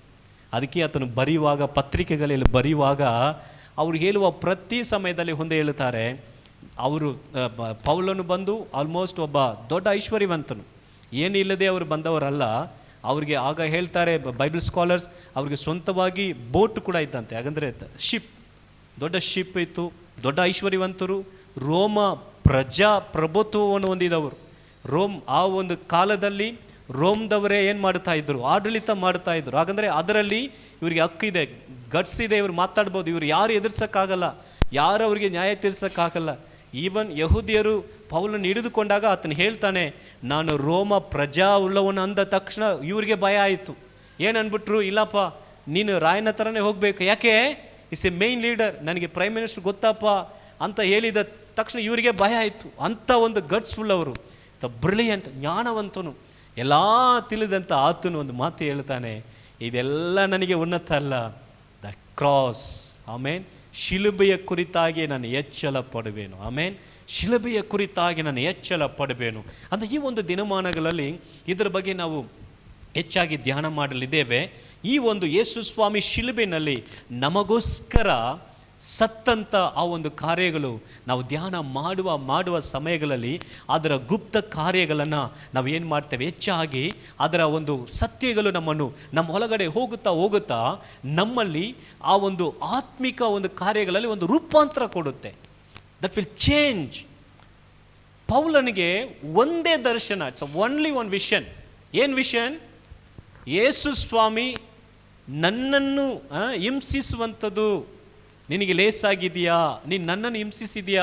ಒಂದೇ ವಿಷನ್. ಆ ವಿಷಯನೇ ಆತನನ್ನು ಓಡಿಸಿತ್ತು. ಓಡುತ್ತಾ ಇದ್ದ ಮಾಡುತ್ತಾ ಇದ್ದ ಕೊನೆ ತನಕ ಊಟ ಇಲ್ಲ. ಆತನ ಸೇವೆ ಮಾಡುವ ಸಮಯದಲ್ಲಿ ಯಾವ ಸ್ಥಳದಲ್ಲಿ ಕೂಡ ಆತನ ಬಗ್ಗೆ ಎಚ್ಚರವಾಗಿ ಹೇಳ್ಕೊಳ್ಳೇ ಇಲ್ಲ. ಆತನು ಹೇಳ್ತಾನೆ ಒಂದು ವಿಷನ್. ಏನದು? ಶಿಲುಬೆಯ ವಿಷಯ. ಆತನು ಅದನ್ನೇ ಹೇಳ್ತಾನೆ, ಶಿಲುಬೆಯ ಕುರಿತಾಗಿ ನಾನು ಎಚ್ಚರ ಪಡುವೆನು. ಆಮೇಲೆ ಅಪೊಸ್ತಲ ಕೃತ್ಯಗಳಲ್ಲಿ ನೋಡುವಾಗ ಆತನು ಹೇಳ್ತಾನೆ, ನಾನು ಹೊಂದಿದಂಥ ಆ ಒಂದು ದರ್ಶನಕ್ಕೆ ಅವಿದ್ಯನಾಗಿರುವುದಿಲ್ಲ, ನಾನು ವಿದ್ಯನಾಗಿಯೇ ಇರುತ್ತೇನೆ. Any time. ಆ ಒಂದು ತಮಿಳು சொல்லும்போது அந்த பரம தரிசனத்திற்கு ಆ ಒಂದು ದರ್ಶನಕ್ಕೆ ನಾನು ಅವಿದ್ಯನಾಗಲಿಲ್ಲ, ವಿದ್ಯನಾಗುತ್ತಾ ಇದ್ದೇನೆ, ಓಡುತ್ತಾ ಇದ್ದನು. ಈ ಪತ್ರಿಕೆಯಲ್ಲಿ ನೋಡಿ, ಒಂದಲ್ಲಿ ಆತನು ಎಚ್ಚರ ಪಡುವುದಿಲ್ಲ. ಆತನು ಪರಲೋಕಕ್ಕೆ ಹೋದವನು, ಪರಲೋಕದ ಕಾರ್ಯಗಳನ್ನು ಕಣ್ಣಾರ ಕಂಡವನು, ದೇವರ ಮಹತ್ವಗಳನ್ನು ನೋಡಿದವನು, ವರಗಳ ಬಗ್ಗೆ ನಮಗೆ ಸಭೆಗೆ ತಿಳಿಸಿಕೊಟ್ಟವನು. ಅದರ ಮುಂಚೆ ಗೊತ್ತಿರಲಿಲ್ಲ. ಪರಿಶುದ್ಧ ಆತ್ಮನ ಬಲದ ಬಗ್ಗೆ ಹೇಳಿದವನು, ಶಿಲುಬೆ ಬಗ್ಗೆ. ಈ ಒಂದು 4 ಸ್ವಾರ್ಥಗಳು, ಮತ್ತಾಯ, ಮಾರ್ಕ, ಲೂಕ, ಯೋಹಾನ, ಈ ಒಂದು 4 ಸ್ವಾರ್ಥಗಳು ಯೇಸು ಸ್ವಾಮಿಯ ಲೈಫನ್ನು ತೋರಿಸ್ತದೆ ಅಷ್ಟೇ. ಆತನು ಮಾಡಿದ ಕಾರ್ಯಗಳನ್ನು ಪಿಕ್ಚರ್ ತೋರಿಸ್ತದೆ ಅಷ್ಟೇ. ಆದರೆ ಈ ಒಂದು ಮಾಡಿದ ಕಾರ್ಯ ಯಾವ ಪರಿಣಾಮವು ನಮ್ಮ ಜೀವನದಲ್ಲಿ ಕೊಡುತ್ತದೆ ಅನ್ನುವುದನ್ನು ಪತ್ರಿಕೆಗಳು ಹೇಳುತ್ತದೆ. ಆಮೇನ್. ಆ ಪತ್ರಿಕೆಗಳಲ್ಲಿ ಆಲ್ಮೋಸ್ಟ್ 3% ಪತ್ರಿಕೆಗಳನ್ನ ಪೌಲನೇ ಬರೆದಿದ್ದಾರೆ. ಆ ಒಂದು ಗುಪ್ತ ಕಾರ್ಯಗಳು ಯಾವುದನ್ನು ದೇವರು ನಮಗಾಗಿ ಮಾಡಿದ್ದಾರೆ, ಯಾವ ಕಾರ್ಯವನ್ನು ನಮಗೋಸ್ಕರ ಆತನು ಮಾಡಿ ಮುಗಿಸಿದ್ದಾರೆ ಅನ್ನುವುದನ್ನು ನಮಗೆ ಹೇಳಿದ್ದಾರೆ. ತುಂಬ ಕಾರ್ಯಗಳಿದೆ. ನಮಗೆ ಸಮಯಕ್ಕೆ ತಕ್ಕಾಗಿ ಯಾವುದೆಲ್ಲ ನಾವು ನೋಡೋಕ್ಕಾಗ್ತದೋ ಅದನ್ನು ನಾವು ನೋಡಲಿದ್ದೇವೆ. ನಾರ್ಮಲ್ ಆ ಒಂದು ಶಿಲುಬೆ ಒಂದು ಸಾರಿ ಕೂಡ ನಾನು ಹಂಚ್ಕೊಂಡಿದ್ದೇನೆ ಅನ್ನಿಸ್ತೀನಿ. ಆ ಒಂದು ಶಿಲುಬೆ ಬಂದು ಒಂದು ನಾರ್ಮಲ್ ಆದಂಥ ಒಂದು ಮರಣ ಅಲ್ಲ. ಆ ಶಿಲುಬೆಯ ಮರಣ, ಆ ಒಂದು ದಂಡನೆ ರೋಮದವರ ಕಾಲದಲ್ಲಿಯೇ ಬಂದಿತ್ತು. ಅದನ್ನು ಯಾಕೆ ಮಾಡ್ತಾರೆ ಅಂದರೆ, ಆ ಮರಣವನ್ನು ನೋಡುವಾಗ ಎಲ್ಲರಿಗೂ ಭಯ ಹಾಕಬೇಕು. ನಾರ್ಮಲ್ ಆಗಿ ಶಿಲುಬೆನಲ್ಲಿ ಇನ್ನೊಂದು ಏನಂದರೆ, ಅಷ್ಟು ಬೇಗ ಅವ್ರು ಸಾಯಬಾರ್ದು. ರೋಮದವ್ರಿಗೆ ಇದ್ದಂಥ ಒಂದು ಕಾರ್ಯ ಏನಂದರೆ, ಹಿಂಸೆ ಕೊಡಬೇಕು, ಅವ್ರ ಹಿಂಸೆಯಲ್ಲಿ ಸಾಯಬೇಕು, ತಕ್ಷಣ ಸಾಯಬಾರ್ದು. ಅವರು ಸ್ವಲ್ಪ ಹಂಗೆ ಏನು ತಮಿಳಿல் சொல்லும்போது ಅಣುವಾ அவங்க ಚಿತ್ರವಾದ ಅನುಭವಿಸಿದ ಸಾಗನು ಅಂತ ಒಂದು ಕ್ರೂರವಾದವರು. ಅದನ್ನು ಅವರು ಎಂಟರ್ಟೈನ್ ಮಾಡ್ತಾರೆ. ನೀವು ಶಿಲುಬೆ ಆ ಬಗ್ಗೆ ನೀವು ಧ್ಯಾನ ಮಾಡುವಾಗ ಗೊತ್ತಾಗ್ತದೆ. ಅವ್ರ ಎಂಟರ್ಟೈನಿಂಗ್ ಏನು? ಅವರನ್ನು ಹಿಂಸಿಸೋದು, ರಕ್ತ ಬಂದರೆ ನೋಡಿ ಯೇಸು ಸ್ವಾಮಿಗೆ ಹಾಗೆ ಮಾಡ್ತಾ ಇದ್ದರು. ಅವರ ಮುಖವನ್ನು ಮುಚ್ಚಿ ತಲೆಗೆ ಹೊಡೆದ್ಬಿಟ್ಟು ನಿಮ್ಮನ್ನು ಯಾರು ಹೊಡೆದವ್ರು ಪ್ರವಾದಿ ಎಲ್ಲ ಹೇಳಿ ಅಂತಾರೆ. ಆ ತಲೆಗೆ ಆ ಒಂದು ಕಿರೀಟವನ್ನು ಇಟ್ಟು ಅವ್ರನ್ನ ಹೊಡೆದವ್ರನ್ನ ಈ ಆಡಿಸ್ತಾರೆ. ಅವ್ರ ಎಂಟರ್ಟೈನ್ಮೆಂಟ್ ಅದು, ಅವ್ರ ಸಂತೋಷಗಳು, ಅವರ ಇದು ಹಾಗೆ ಬಂದರೆ ಅದೇ ಥರ ಶಿಲುಬೆನಲ್ಲಿ ಸಾಯುವಾಗಲ್ಲ, ಅದು ಸಾಧಾರಣವಾದ ಮರಣ ಅಲ್ಲ, ಅದು ತುಂಬ ಕ್ರೂರವಾದದ್ದು. ಇಟ್ಸ್ ತುಂಬ ಕಷ್ಟ. ನಮಗೆ ಒಂದು ಸಣ್ಣ ಗಾಯ ಆಗಿಬಿಟ್ರೆ ನೋಡಿ ತಡೆಯೋಕ್ಕಾಗಲ್ಲ. ಒಂದು ಸಣ್ಣ ಗಾಯ, ಮುಳ್ಳು ಚುಚ್ಕೊಂಡ್ರೆ, ಒಂದು ಸಣ್ಣ ಚುಚ್ಕೊಂಡ್ರೆ, ಆದರೆ ಯೇಸು ಸ್ವಾಮಿ ಮನುಷ್ಯನಾಗಿ 100% ಮನುಷ್ಯನಾಗಿ ಶಿಲುಬೆ ಮೇಲೆ ಸಾಯುವಾಗ ಆತನು 100% ಮನುಷ್ಯನಾಗಿದ್ದರು. ಯಾಕಂದರೆ ಅವರ ಮಾತುಗಳು ಹಾಗೇ ಇತ್ತು. ಒಂದು ವೇಳೆ ಅವರು ದೇವರಾಗಿ ತಿರುಗಿ ಒಂದು ಮಾತು ಹೇಳ್ತಾ ಇದ್ದರೆ ಇಡೀ ಲೋಕವೇ ಅಲಿದು ಹೋಗ್ತಾ ಇತ್ತು. It finished. ಎಲ್ಲ ಆತನು ತಾಳಿಕೊಂಡು ಆತನ ಶಿಲುಬೆ ಇವತ್ತು ನಮ್ಮ ಜೀವನದಲ್ಲಿ ದೊಡ್ಡ ರೂಪಾಂತರವನ್ನು ಕೊಟ್ಟಿದೆ. ಆಮೇನ್. ಈ ಒಂದು ದಿನಮಾನಗಳಲ್ಲಿ ಅದು ಟ್ರೆಡಿಷನಲ್ ಎಂಬುದಾಗಿ ನಾವು ನೆನೆಸಬಾರದು, ಅದರ ಬಗ್ಗೆ ಧ್ಯಾನ ಮಾಡ್ತಾ ಇರಬೇಕು. ಯಾವಾಗೆಲ್ಲ ನಾವು ಶಿಲುಬೆಯನ್ನು ನೋಡುತ್ತೇವೋ, ಯಾವಾಗೆಲ್ಲ ಅದರ ಬಗ್ಗೆ ನಾವು ಎಚ್ಚರ ಪಡ್ತೇವೋ, ಯಾವಾಗೆಲ್ಲ ಅದನ್ನು ಧ್ಯಾನ ಮಾಡುತ್ತೇವೋ, ಅದೆಲ್ಲ ಆ್ಯಕ್ಚುಲಿ ನೋಡುವಾಗ ಶಿಲುಬೆ ಅನ್ನುವಂಥದ್ದು ರೋಮದವರಿಗೆ ಒಂದು ಶಾಪದ ಗುರುತದು. ದ ಕ್ರಾಸ್ ಅಂದ್ರೇ ಅದು ಶಾಪದ ಗುರುತು. ಈಗ ಯಾರು ಜ್ಞಾನ ಕೊಲ್ಲುವಂಥ ಆ ಒಂದು ಹಗ್ಗವನ್ನು ಮನೇಲಿ ಕಟ್ಟಿ ಇಡ್ತೀರಾ? ಇಡಲ್ಲ. ನೋಡಿದ್ರೆ ಭಯ ಆಗುತ್ತೆ ಅಲ್ಲ? ಆದರೆ ಶಿಲುಬೆ ಇಟ್ಟಿದ್ದೀವಿ. ಆ ಥರನೇ ಒಂದು ದಂಡನೆ ಕೊಡುವಂಥ ಗುರುತು ಶಿಲುಬೆ. ಆದರೆ ಆ ಶಿಲುಬೆಗೆ ಒಂದು ದೊಡ್ಡ ಗುರುತನ್ನು ಕೊಟ್ಟವರೇ ಯೇಸು ಸ್ವಾಮಿ. ಆಮೇಲೆ ಇವತ್ತು ಎಂಥವ್ರು ನೋಡಿದ್ರು ಕತ್ತಿಗೆ ಹಾಕ್ಕೊಂಡಿರ್ತಾರೆ, ಮನೇಲಿ ಇಟ್ಕೊಂಡಿರ್ತಾರೆ, ಅದರ ಮುಂದೆ ಬರ್ತಾರೆ. ಅದನ್ನು ಚೇಂಜ್ ಮಾಡಿದವರು. ಶಿಲುಬೆ ನಮ್ಮ ಜೀವನವನ್ನು ಬದಲಾಯಿಸ್ತದೆ. ಆತನು ಶಿಲುಬೆನಲ್ಲಿ ನಮ್ಮನ್ನು, ದೇವರನ್ನು ಒಂದು ಮಾಡಿದರು. ನಮ್ಮನ್ನು, ಪಾಪದಲ್ಲಿ ಇದ್ದಂಥ ನಮ್ಮನ್ನು ಪರಿಶುದ್ಧವಾದ ದೇವರ ಬಳಿಗೆ ಸೇರಿಸುವುದಕ್ಕೆ ಆತನು ಪರಿಶುದ್ಧನಾಗಿ ಬಂದು ನಮ್ಮನ್ನು ಒಂದಾಗಿ ಮಾಡಿದರು.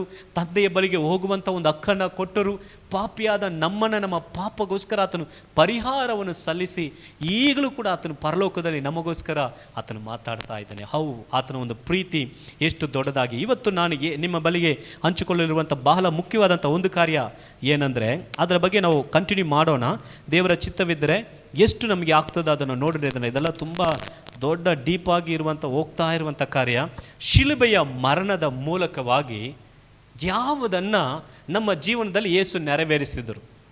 ಶಿಲುಬೆಯ ಮರಣದ ಮೂಲಕವಾಗಿ ಯಾವುದನ್ನು ನಮ್ಮ ಜೀವನದಲ್ಲಿ ದೇವರು ನೆರವೇರಿಸಿದರು, ಅಥವಾ ಯಾವ ಕಾರ್ಯಗಳು ಶಿಲುಬೆಯ ಮರಣದ ಮೂಲಕವಾಗಿ ನಮಗೆ ದೇವರು ಮಾಡಿಕೊಟ್ಟರು? ಆಮೇಲೆ ನಮ್ಮ ಕಣ್ಣು ಮುಂದೆ ಶಿಲುಬೆಯನ್ನು ತಂದುಕೊಳ್ಳೋಣ. ಆಮೇಲೆ ಈ ಕೆಲವು ಕಾರ್ಯಗಳನ್ನು, ವಾಕ್ಯವನ್ನು ಓದೋಣ. ಮೊದಲನೇದಾಗಿ ಇಬ್ರಿಯದವರಿಗೆ ಬರೆದಂಥ ಪತ್ರಿಕೆ 2ನೇ ಅಧ್ಯಾಯ 14ನೇ ವಾಕ್ಯವನ್ನು ಒಬ್ಬರು ಓದೋಣ. ಇಬ್ರಿಯದವರಿಗೆ ಬರೆದ ಪತ್ರಿಕೆ 2ನೇ ಅಧ್ಯಾಯ 14ನೇ ವಾಕ್ಯ.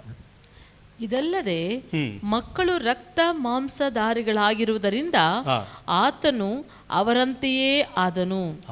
ತನ್ನ ಮರಣದಿಂದಲೇ ಮರಣಾಧಿಕಾರಿಯನ್ನು, ಅಂದರೆ ಸೈತಾನನನ್ನು ಅಡಗಿಸಿ ಬಿಡುವುದಕ್ಕೂ, ಮರಣ ಭಯದ ದೆಸೆಯಿಂದ ತಮ್ಮ ಜೀವಮಾನದಲ್ಲೆಲ್ಲ ದಾಸತ್ವದೊಳಗಿದ್ದವರನ್ನು ಬಿಡಿಸುವುದಕ್ಕೂ ಅವರಂತೆ ರಕ್ತ ಮಾಂಸಧಾರಿಯಾದನು. ಆಮೇನ್. ಅವರಂತೆ ರಕ್ತ ಮಾಂಸಧಾರಿ ಆದನು. ಇಲ್ಲಿ ಮೊದಲನೇದಾಗಿ ಇವತ್ತು ನಾವು ನೋಡುವಂಥ ಒಂದು ಕಾರ್ಯ ಏನಂದರೆ, ಯೇಸು ಸ್ವಾಮಿ ಶಿಲುಬೆ ಮೇಲೆ ಆತನು ನಮಗೋಸ್ಕರ ಮಾಡಿ ಮುಗಿಸಿದ ಒಂದು ಕಾರ್ಯ ಏನಂದರೆ, ಆತನು ಇದುವರೆಗೂ ನಮ್ಮ ಮೇಲೆ ಆಡಳಿತವನ್ನು ಚಲಿಸ್ತಾ ಇದ್ದಂಥ ಸೈತಾನನ ಕಾರ್ಯಗಳನ್ನು ದೇವರು ಏನು ಮಾಡಿದರು? ಜಯಿಸಿದರು. It's a conqueror. ಯಾಕೆ? ಸೈತಾನನಿಗೆ ಹಕ್ಕು ಇತ್ತು. ಆ ಒಂದು ವಾಕ್ಯ ತಿರುಗಿ ಹೋದನ 2:14. ಇದಲ್ಲದೆ ಮಕ್ಕಳು ರಕ್ತ ಮಾಂಸಧಾರಿಗಳಾಗಿರುವುದರಿಂದ ಆತನು ಅವರಂತೆಯೇ ಆದನು. ತನ್ನ ಮರಣದಿಂದಲೇ ಮರಣಾಧಿಕಾರಿಯನ್ನು, ಅಂದರೆ ಸೈತಾನನ್ನು ಅಡಗಿಸಿ ಬಿಡುವುದಕ್ಕೂ ಹೇಳಲ್ಪಡ್ತಾ ಇದೆ. ಸೈತಾನನ್ನ, ಮರಣಕ್ಕೆ ಅಧಿಕಾರಿಯಾಗಿದ್ದಂಥ ಸೈತಾನನ್ನ ಏನು ಮಾಡಿದರು? ಅಡಗಿಸಿ ಬಿಟ್ಟರು. Amen, hallelujah. ಆತನು ಮಾಡಿದ ಪ್ರಮುಖವಾದಂಥ ಒಂದು ಕಾರ್ಯ, ಮಾಡಿ ಮುಗಿಸಿದ ಒಂದು ಕಾರ್ಯ ಏನಂದರೆ, ಸೈತಾನನ ಒಂದು ಆಡಳಿತ ಮನುಷ್ಯರ ನಮ್ಮ ಮೇಲೆ ಬರಬಾರದು ಎಂಬುದಾಗಿ ಫಸ್ಟು ಆತನು ಏನು ಮಾಡಿದ್ದಾನೆ? ತನ್ನ ಒಂದು ಮರಣದ ಮೂಲಕ, ಮರಣದ ಅಧಿಪತಿ, ಆಮೇಲೆ ಮರಣಕ್ಕೆ ಅಧಿಪತಿ ಯಾರು? ಸೈತಾನನು. ಆ ಒಂದು ಸೈತಾನನ ಯಾವುದರಿಂದ ಜಯಿಸಿದರು? ಮರಣದಿಂದಲೇ ಆತನು ಜಯಿಸಿದರು. ಆಮೇನ್. ಮುಲ್ಲಾಲ ಎಡುಕರ ಮಾದರಿ ಯೇಸು ಸ್ವಾಮಿ ಮರಣದಿಂದ, ಆ ಮರಣಕ್ಕೆ ಅಧಿಕಾರಿಯಾದಂಥ ಸೈತಾನನ ಜಯಿಸಿದರು. ಆಮೇನ್. ಹೇಗೆ ಜಯಿಸಿದರು? ಅವರ ಮಕ್ಕಳು ರಕ್ತ ಮಾಂಸಧಾರಿ ಹಾಗೆ ಇರುವ ಪ್ರಕಾರನೇ ಆತನು ಬಂದು ನಮಗೋಸ್ಕರ ಮನುಷ್ಯನಾಗಿ, ನಮಗೋಸ್ಕರ ನಮ್ಮ ಹಾಗೆ ಉಳ್ಳವನಾಗಿ ಆತನು ಜಯಿಸಿ ನಮಗೇನು ಮಾಡಿದ್ದಾರೆ? ಸೈತನ ಹಕ್ಕನ್ನು ತೆಗೆದುಕೊಂಡಿದ್ದಾರೆ. ಇದನ್ನು ನಾವು ಅರಿಕೆ ಮಾಡಬಹುದು. ಹೇಗೆ? ನಾವು ಯೇಸುವಿನ ರಕ್ತದಿಂದ ಸೈತಾನನ ಜಯಿಸಿದ್ದೇವೆ. ಇವತ್ತು ತುಂಬ ನಾವು ಕೇಳ್ತೇವೆ ಅನೇಕ ಸ್ಥಳಗಳಲ್ಲಿ, ಅಯ್ಯೋ ಸೈತಾನ್ ಕಾಡುತ್ತಾನೆ, ಅವನು ನನಗೆ ನಿದ್ರೆ ಮಾಡೋಕ್ಕೆ ಬರಲ್ಲ, ಮನೆಯಲ್ಲಿ ತೊಂದರೆಗಳು ಕೊಡ್ತಾನೆ, ಮನೆಯಲ್ಲಿ ಅನೇಕ ಕಾರ್ಯಗಳನ್ನು ಈ ಥರ ನೋಡ್ತಾ ಇದ್ದೇವೆ. ನಾವು ಹೇಳಬೇಕು, ಯೇಸು ಸ್ವಾಮಿ ಜಯಿಸಿದ್ದಾರೆ. ಆಮೇನ್. ಯೇಸು ಸ್ವಾಮಿ ಶಿಲುಬೆಯ ಮೇಲೆ ಸೈತಾನನ ಕಾರ್ಯಗಳನ್ನು ಏನು ಮಾಡಿದ್ದಾರೆ? ಜಯಿಸಿದ್ದಾರೆ. ನೋಡಿ, ಯೋಹನ 12ನೇ ಅಧ್ಯಾಯ 31-32 ವಾಕ್ಯ. ಯೋಹನ 12:31-32. ಈಗ ಈ ಲೋಕಕ್ಕೆ ತೀರ್ಪು ಆಗುತ್ತದೆ. ಈಗ ಲೋಕಾಧಿಪತಿಯು ಹೊರಗೆ ನುಗ್ಗಲ್ಪಡುವನು. ಆದರೆ ನಾನು ಭೂಮಿಯಲ್ಲಿಂದ ಮೇಲಕ್ಕೆ ಎತ್ತಲ್ಪಟ್ಟಾಗ ಎಲ್ಲರನ್ನು ನನ್ನ ಬಳಿಗೆ ಎಳಕೊಳ್ಳುವೆನು ಎಂದು ಹೇಳಿದನು. ಈಗ ಯೇಸು ಸ್ವಾಮಿ ಮರಣಕ್ಕೆ ಮುಂಚೆ ಯೋಹನ ಬರೆದ ಸ್ವಾರ್ಥಿನಲ್ಲಿ ತನ್ನ ಶಿಷ್ಯರ ಬಳಿಗೆ ಅನೇಕ ಗುಪ್ತ ಕಾರ್ಯಗಳು ಹಂಚ್ಕೊಳ್ತಾ ಬರ್ತಿದ್ದಾರೆ. ಹಾಗೆ ಬರುವಾಗ ಆಗ ಏನು ಮಾಡ್ತಾ ಇದ್ದಾರೆ? ಆ ಒಂದು ಯೇಸು ಮುಖ್ಯವಾದಂಥ ಒಂದು ಕಾರ್ಯವನ್ನು ಅವ್ರಿಗೆ ಹೇಳ್ತಾ ಇದ್ದಾರೆ.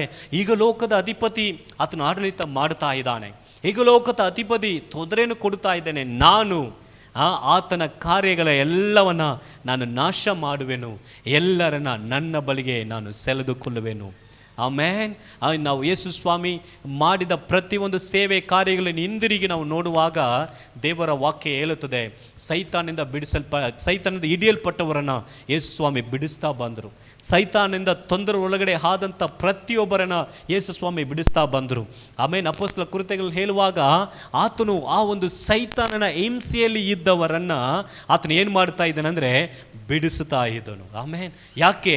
ಆತನು ಶಿಲುಬೆಯ ಮೇಲೆ ಮರಣಕ್ಕೆ ಅಧಿಪತಿಯಾದಂಥ ಸೈತಾನನ ಅವರು ಜಯಿಸಿದ್ದಾರೆ. You know that. ಅದನ್ನು ಅರ್ಥ ಮಾಡಿಕೊಳ್ಳಬೇಕು.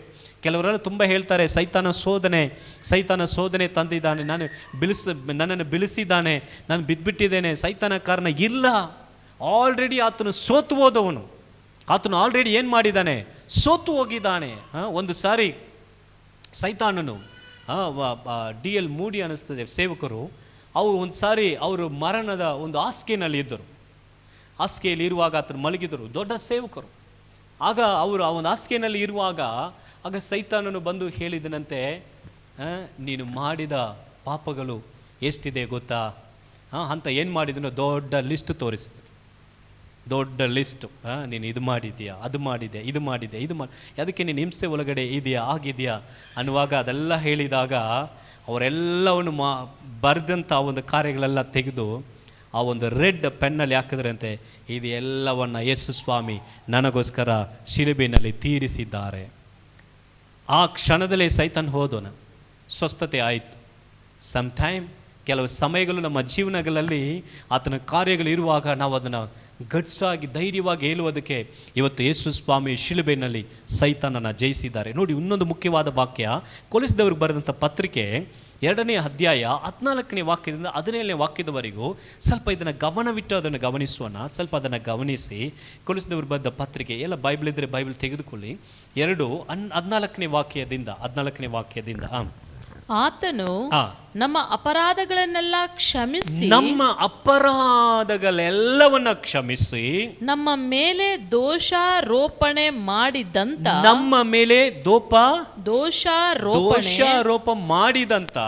ಆಜ್ಞಾರೂಪವಾಗಿದ್ದಂತ ಪತ್ರವನ್ನು ಕೆಡಿಸಿ ಅದನ್ನು ಶಿಲುಬೆಗೆ ಜಡಿದು ಇಲ್ಲದಂತಾಗೆ ಮಾಡಿದರು. ಆಮೆನ್. ಹೇಗೆ ಮಾಡಿದರು? ಆ ಪತ್ರವನ್ನ, ಇದು ಅಗ್ರಿಮೆಂಟ್. ಪತ್ರ ಅಂದರೆ ಏನು? ಅಗ್ರಿಮೆಂಟ್. ಏನು ಅಗ್ರಿಮೆಂಟ್? ನಾವು ಒಂದು ಪಾಪವನ್ನು ಮಾಡುವಾಗ ಅಥವಾ ಯಾವುದಾದ್ರು ದೇವರಿಗೆ ವಿರೋಧದ ಕಾರ್ಯ ಮಾಡುವಾಗ ದೇರ್ ಇಸ್ ಅಗ್ರಿಮೆಂಟ್. ಸೈತಾನನು ಕೂಡ ವಿತೌಟ್ ನಮ್ಮ ಪರ್ಮಿಷನ್ ಆತನ ಏನು ಮಾಡೋಕ್ಕಾಗಲ್ಲ. ದೇವರು ಹಾಗೆ ಇಟ್ಟಿದ್ದಾರೆ. ನಮ್ಮ ಜೀವನದಲ್ಲಿ ಯಾರು ನಮ್ಮ ಸ್ವಯ ಚಿತ್ತವಿಲ್ಲದೆ ಯಾರು ಏನು ಮಾಡೋಕ್ಕಾಗಲ್ಲ. ಈಗ ಆ ಒಂದು ಸೈತಾನನು ಆತನು ಒಂದು ಅವಕಾಶ ನಮ್ಮಲ್ಲಿ ಕೊಡುವಾಗ ಒಂದು ಪತ್ರವಾಗ್ತದೆ. ಏನು ಪತ್ರ ಆಗ್ತದೆ? ನಾವು ಅಗ್ರಿಮೆಂಟ್ ಮಾಡ್ಕೊಳ್ತಾ ಇದ್ದೀವಿ. ಅಗ್ರಿಮೆಂಟ್ ಏನು ಪತ್ರ ಅದು? ನಾನು ನಿನ್ನ ಕಾರ್ಯ ಮಾಡುವುದರಿಂದ, ಎಕ್ಸಾಂಪಲ್ ಆತನ ಸುಳ್ಳು ನಾನು ಹೇಳುವುದರಿಂದ, ಆತನ ಒಂದು ಗುಣಗಳನ್ನು ನಾನು ತೋರಿಸುವುದರಿಂದ, ಆತನ ಒಂದು ಕಾರ್ಯಗಳನ್ನು ಪ್ರಭಾವ ಬಾರುವುದರಿಂದ, ಆತನಿಂದ ನಾನು ತೆಗೆದುಕೊಳ್ಳುವುದರಿಂದ ನಾನು ನಿನಗೆ ಸ್ವಂತವಾದನು ಎಂಬುದಾಗಿ ಒಂದು ಅಗ್ರಿಮೆಂಟ್ ಆಗ್ತದೆ ಸೈತಾನ ಜೊತೆಗೆ. ಹಾಗಂದರೆ ನಿಜವಾಗ್ಲೂ ಹೋಗಿ ಒಂದು ಅಂಗಡಿನಲ್ಲಿ ಹೋಗಿ ಮಾಡುವ ಅಗ್ರಿಮೆಂಟ್ ಶೀಟ್ ಥರ ಏನು ಮಾಡಲ್ಲ, ಈ ಥರ ಸಿಕ್ಕಲ್ಲ. ಬಟ್ ಆಟೋಮೆಟಿಕ್ಕಾಗಿ ಒಂದು ಅಗ್ರಿಮೆಂಟ್ ಆಗ್ತದೆ. ಆಗ ಅಗ್ರಿಮೆಂಟ್ ಆಗುವ ತನಕ ಆ ಓನರೇ ಬಂದರೂ ಕೂಡ ಏನು ಮಾಡೋಕ್ಕಾಗಲ್ಲ, ಖಾಲಿ ಮಾಡೋಕ್ಕಾಗಲ್ಲ. ಯಾರು ಮಾಡಿದ್ರು ಕೂಡ ಖಾಲಿ ಮಾಡೋಕ್ಕಾಗಲ್ಲ. ನಾವು ಹೋಗಿ ಕೋರ್ಟಲ್ಲಿ ಕೇಸ್ ಹಾಕಿದ್ರೆ ಅವ್ರು ಹೇಳ್ತಾರೆ 11 months ನೀವು ಖಾಲಿ ಮಾಡೋಕ್ಕಾಗಲ್ಲ ಸರ್, ನಿಮ್ಮ ಅಗ್ರಿಮೆಂಟ್ ಇದೆ. ಅದಕ್ಕೆ ಅವರು ಅಗ್ರಿಮೆಂಟ್ ಹಾಕ್ತಾರೆ. ಅಗ್ರಿಮೆಂಟ್ ಯಾರು ಕ್ಯಾನ್ಸಲ್ ಮಾಡೋಕ್ಕಾಗಲ್ಲ. ಅವ್ರಿಗೇನಾಗಿದೆ, ಹಕ್ಕು ಇದೆ. ಆವಾಗ ಬಾಡಿಗೆದಾರರು ಓನರ್ನ ಏನು ಮಾಡ್ತಾರೆ, ಧೈರ್ಯವಾಗಿ ಮಾತಾಡ್ತಾರೆ. ಓನರೇ ಬಂದು ಇಲ್ಲ ಯಾರನ್ನ ಖಾಲಿ ಮಾಡಿ, ಯಾರನ್ನ ಇಟ್ಕೊಳ್ಳಿ, ಅಗ್ರಿಮೆಂಟ್ ಇದೆ ನೋಡಿ, ಡೇಟ್ ಇದೆ, ನೀವು 3 ತಿಂಗಳು ಮುಂಚೆ ನಮ್ಗೆ ಹೇಳ್ಬೇಕು, ಇನ್ನು ನಮಗೆ 6 ತಿಂಗಳಿದೆ, ನಾವು ಮಾತಾಡ್ತೀವಿ. ಯಾಕಂದರೆ ಅಗ್ರಿಮೆಂಟ್. ಹೀಗೆ ಸೈತಾನನು ಮಾಡ್ತಾನೆ. ಅಗ್ರಿಮೆಂಟ್ ಇದೆ, ನೀನು ಚೇಂಜ್ ಮಾಡೋಕ್ಕಾಗಲ್ಲ. ಇವತ್ತು ಮನೆ ಅಗ್ರಿಮೆಂಟ್ ಆದರೆ 11 months ಮುಗೀತದೆ. ಸೈತಾನ ಅಗ್ರಿಮೆಂಟ್ ಮುಗಿಯೋದೇ ಇಲ್ಲ. ಅವಾಗ ಏನು ಮಾಡ್ತೀವಿ, ಕೆಲವರು ಸಿಕ್ಕಾಕೊಂಡು ಹೇಗಪ್ಪ ಅದರಿಂದ ಹೊರಗಡೆ ಬರೋದು ಅಂತ ತವಕಿಸ್ತಾ ಇದ್ದೇವೆ. ಈ ಒಂದು ವಾಕ್ಯ ಇದು ತಮಿಳಲ್ಲಿ ಒಂದು பைபிள் புது மொழிபெயர்ப்புன்னு சொல்லுவாங்க. மோஸ்ட் ஆஃப் ஆர்சி ರೋಮನ್ ಕಥಲಿಕ್ அந்த ಬೈಬಲ್ படிச்சா ತುಂಬ ಕ್ಲಾರಿಟಿ ಆಗಿದೆ. ಆ ಒಂದು ವಾಕ್ಯ ಓದಿದ್ರೆ ಅದು ತುಂಬ ಕ್ಲಿಯರಾಗಿ ಹೇಳಲ್ಪಟ್ಟಿದೆ. ಈ ಒಂದು ಅಗ್ರಿಮೆಂಟ್ ಏನು ಮಾಡಲ್ಪಡ್ತಾ ಇದೆ, ಹಾಕಲ್ಪಟ್ಟಿರುವಾಗ ನೋಡ್ರಿ ಅಲ್ಲಿ ಹೇಳ್ತದೆ, ಯೇಸು ಸ್ವಾಮಿ ಏನು ಮಾಡಿದ್ರು, ಆ ವಾಕ್ಯ ತೆಗೆದುಕೊಂಡು ಓದಿ. ಆ ವಾಕ್ಯ ಆತನು ನಮ್ಮ ಅಪರಾಧಗಳನ್ನೆಲ್ಲ ಕ್ಷಮಿಸಿ, ಅಪರಾಧಗಳೆಲ್ಲವನ್ನ ಕ್ಷಮಿಸಿ ನಮ್ಮ ಮೇಲೆ ದೋಷಾರೋಪಣೆ ಮಾಡಿದಂತ ಆಜ್ಞಾರೂಪವಾಗಿ ಇದ್ದಂತ ಪತ್ರವನ್ನು ಕೆಡಿಸಿ, ಈಗ ಅದು ಆಜ್ಞಾರೂಪವಾಗಿ ಇದ್ದಂತ ಒಂದು ಪತ್ರವನ್ನು ಏನ್ ಮಾಡಿದರು, ಕೆಡಿಸಿ. ಅಂದರೆ ಈ ಸ್ಟೋರ್ ಅದನ್ನ ಅರ್ಧಾಕಿ, ಅದನ್ನ ಕ್ಯಾನ್ಸಲ್ ಮಾಡಿ ಅದನ್ನು ಶಿಲುಬೆಗೆ ಜಡಿದು ಇಲ್ಲದಂತಾಗೆ ಮಾಡಿದನು. No agreement. ಈಗ ಸೈತಾನನಿಗಾಗಲಿ ಆತನ ಕಾರ್ಯಗಳಾಗಲಿ ನೋ ಅಗ್ರಿಮೆಂಟ್. ಅಗ್ರಿಮೆಂಟನ್ನು ಆತನ ಏನು ಮಾಡಿದನಂದರೆ ಅರ್ಧಕ್ಕೆ ಬಿಟ್ಟನು. ಇವತ್ತು ಏನಂದರೆ ತುಂಬ ನಮ್ಮ ಕ್ರೈಸ್ತ ಮಕ್ಕಳಿಗೆ ನಾನು ಎಷ್ಟು ವರ್ಷಗಳಿಂದ ಕೂಡ ನಾನು ದೇವರ ಮಗನಾಗಿದ್ದೀನಿ, ನಾನು ಪ್ರಾರ್ಥನೆ ಮಾಡ್ತೀನಿ, ಚೆನ್ನಾಗಿ ಉಪವಾಸ ಕೂಡ ಮಾಡ್ತೀನಿ. ಆದರೆ ಯಾಕೆ ನನಗೆ ಒಂದು ಹೋರಾಟ ಇದೆ, ತುಂಬ ಜನಕ್ಕೆ ಗೊತ್ತಾಗ್ತಾ ಇಲ್ಲ. ಅದನ್ನು ಅರ್ಧಾಕ್ಬಿಟ್ಟಿದ್ದಾನೆ. ನೀವು ಏಮಾರಿಸಲ್ಪಡ್ತಾ ಇದ್ದೀರಾ. ನಮಗೆ ಸತ್ಯವು ಗೊತ್ತಾಗದೆ ಇರುವ ತನಕ ಅದನ್ನು ನಾವು ಅನುಭವಿಸಲೇಬೇಕು. ಯಾಕೆ ಗೊತ್ತಿಲ್ಲ. ದ ವರ್ಡ್, ವಾಕ್ಯ, ಇದು ದೇವರ ವಾಕ್ಯ. ಇದನ್ನು ನಾವು ತಿಳಿದುಕೊಳ್ತೇವೋ, ಎಷ್ಟು ಪ್ರಕಟಣೆಗಳು ಬರ್ತದೋ, ಅದೇ ನಮ್ಮ ಜೀವನದಲ್ಲಿ ಒಂದು ನೆಕ್ಸ್ಟ್ ಸ್ಟೆಪ್ಪಿಗೆ ನಮ್ಮನ್ನು ಕರೆದುಕೊಂಡು ಹೋಗ್ತದೆ. The word. ಯಾಕೆ ಗೊತ್ತಾಗಲ್ಲ. ಕೆಲವರಿಗೆ ಆ ಒಂದು ಸೌಲಭ್ಯಗಳು ಗೊತ್ತಾಗಲ್ಲ, ಇನ್ನೂ ಕೂಡ ಕಷ್ಟಪಡ್ತಾ ಇದ್ದಾರೆ. ಈವನ್ ಸ್ಟಿಲ್ ಕೆಲವರು ಹೇಳ್ತಾರೆ, ಅಯ್ಯೋ ಸೈತಾನ ತೊಂದರೆ. ಕೆಲವರೆಲ್ಲ ಮಾತಾಡಿಗೆ ಸೈತಾನ ಅಂದರೆ ಭಯ ಬೀಳ್ತಾರೆ. ಸೈತಾನ, ಅಯ್ಯೋ ಯಾಕೆ ಭಯ ಬೀಳ್ತಾರೆ ಗೊತ್ತಿಲ್ಲ. ಭಯ, ಸೈತಾನ ಅಂತ ಹೆಸರು ಕೇಳಿದ್ರೆ ಒಂದು ಭಯ. ಯಾಕೆ ಭಯ? ಆತನ ಆ ಒಂದು ಪತ್ರವನ್ನೇ ಹಾಕಿದ್ದಾನೆ. ಅಗ್ರಿಮೆಂಟೇ ಇಲ್ಲ ಅವನಿಗೂ ನಮಗೂ. ಯೇಸು ಸ್ವಾಮಿ ಶಿಲುಬೆಯ ಮೇಲೆ ಅದನ್ನು ಜಯಿಸಿದ್ದರು. You know the truth. ಒಬ್ಬನು ಆ ದೊಡ್ಡ ಒಂದು ಹಡಗುನಲ್ಲಿ, ದ ಶಿಪ್ ಅಂದರೆ ಹಡಗಲ್ವಾ ಕನ್ನಡದಲ್ಲಿ? ಶಿಪ್ ಅಂದರೆ ಹಡಗು, ದೋಣಿ ಅಂದರೆ ದೋಣಿನೂ ಹಡಗ, ಬೋಟ್. ಈಗ ಶಿಪ್, ದೊಡ್ಡ ಶಿಪ್ ಅಲ್ವಾ? ಶಿಪ್ಪಲ್ಲಿ ಹೋಗಿದ್ದೀರಾ ಯಾರಾದರೂ? ದೊಡ್ಡ ಶಿಪ್ಪಲ್ಲಿ ಚೆನ್ನಾಗಿರುತ್ತೆ ಪ್ರಯಾಣ ಮಾಡೋಕ್ಕೆ. ಎಲ್ಲರಿಗೂ ಅದು ಇದಾಗಲ್ಲ. ಸ್ವಲ್ಪ ದೂರ ಲಾಂಗ್ ಹೋಗುವಂಥವ್ರು. ಈಗ ಅದರಲ್ಲಿ ಏನಂದರೆ ಶಿಪ್ಗೆ ಚಾರ್ಜ್ ಅಂತ ಇರುತ್ತೆ. ಅವಾಗ ಒಂದು ಚಾರ್ಜ್ ಮಾಡ್ತಾರೆ.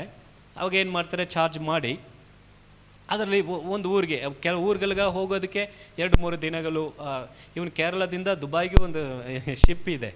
ಅದರಲ್ಲಿ ಒಂದು 20 days, 1 ವಾರನೋ 20 days ಏನೋ ಆಗುತ್ತೆ, 10 days ಮೇಲೆ ಅಂತ ಹೇಳ್ತಾರೆ. 28,000 ಹೋಗೋವರು ಹೋಗಿ 28,000 ಅಂತೆ. ಹಾಗೆ ಜಸ್ಟ್ ತುಂಬ ಕಡಿಮೆ ಅಂತ 100 kg ತಗೊಂಡು ಹೋಗ್ಬೋದು ಅಂತೆ ವೆಯ್ಟು. ಫ್ಲೈಟಲ್ಲಿ ಹೋದರೆ 32 kg ಅಷ್ಟೇ.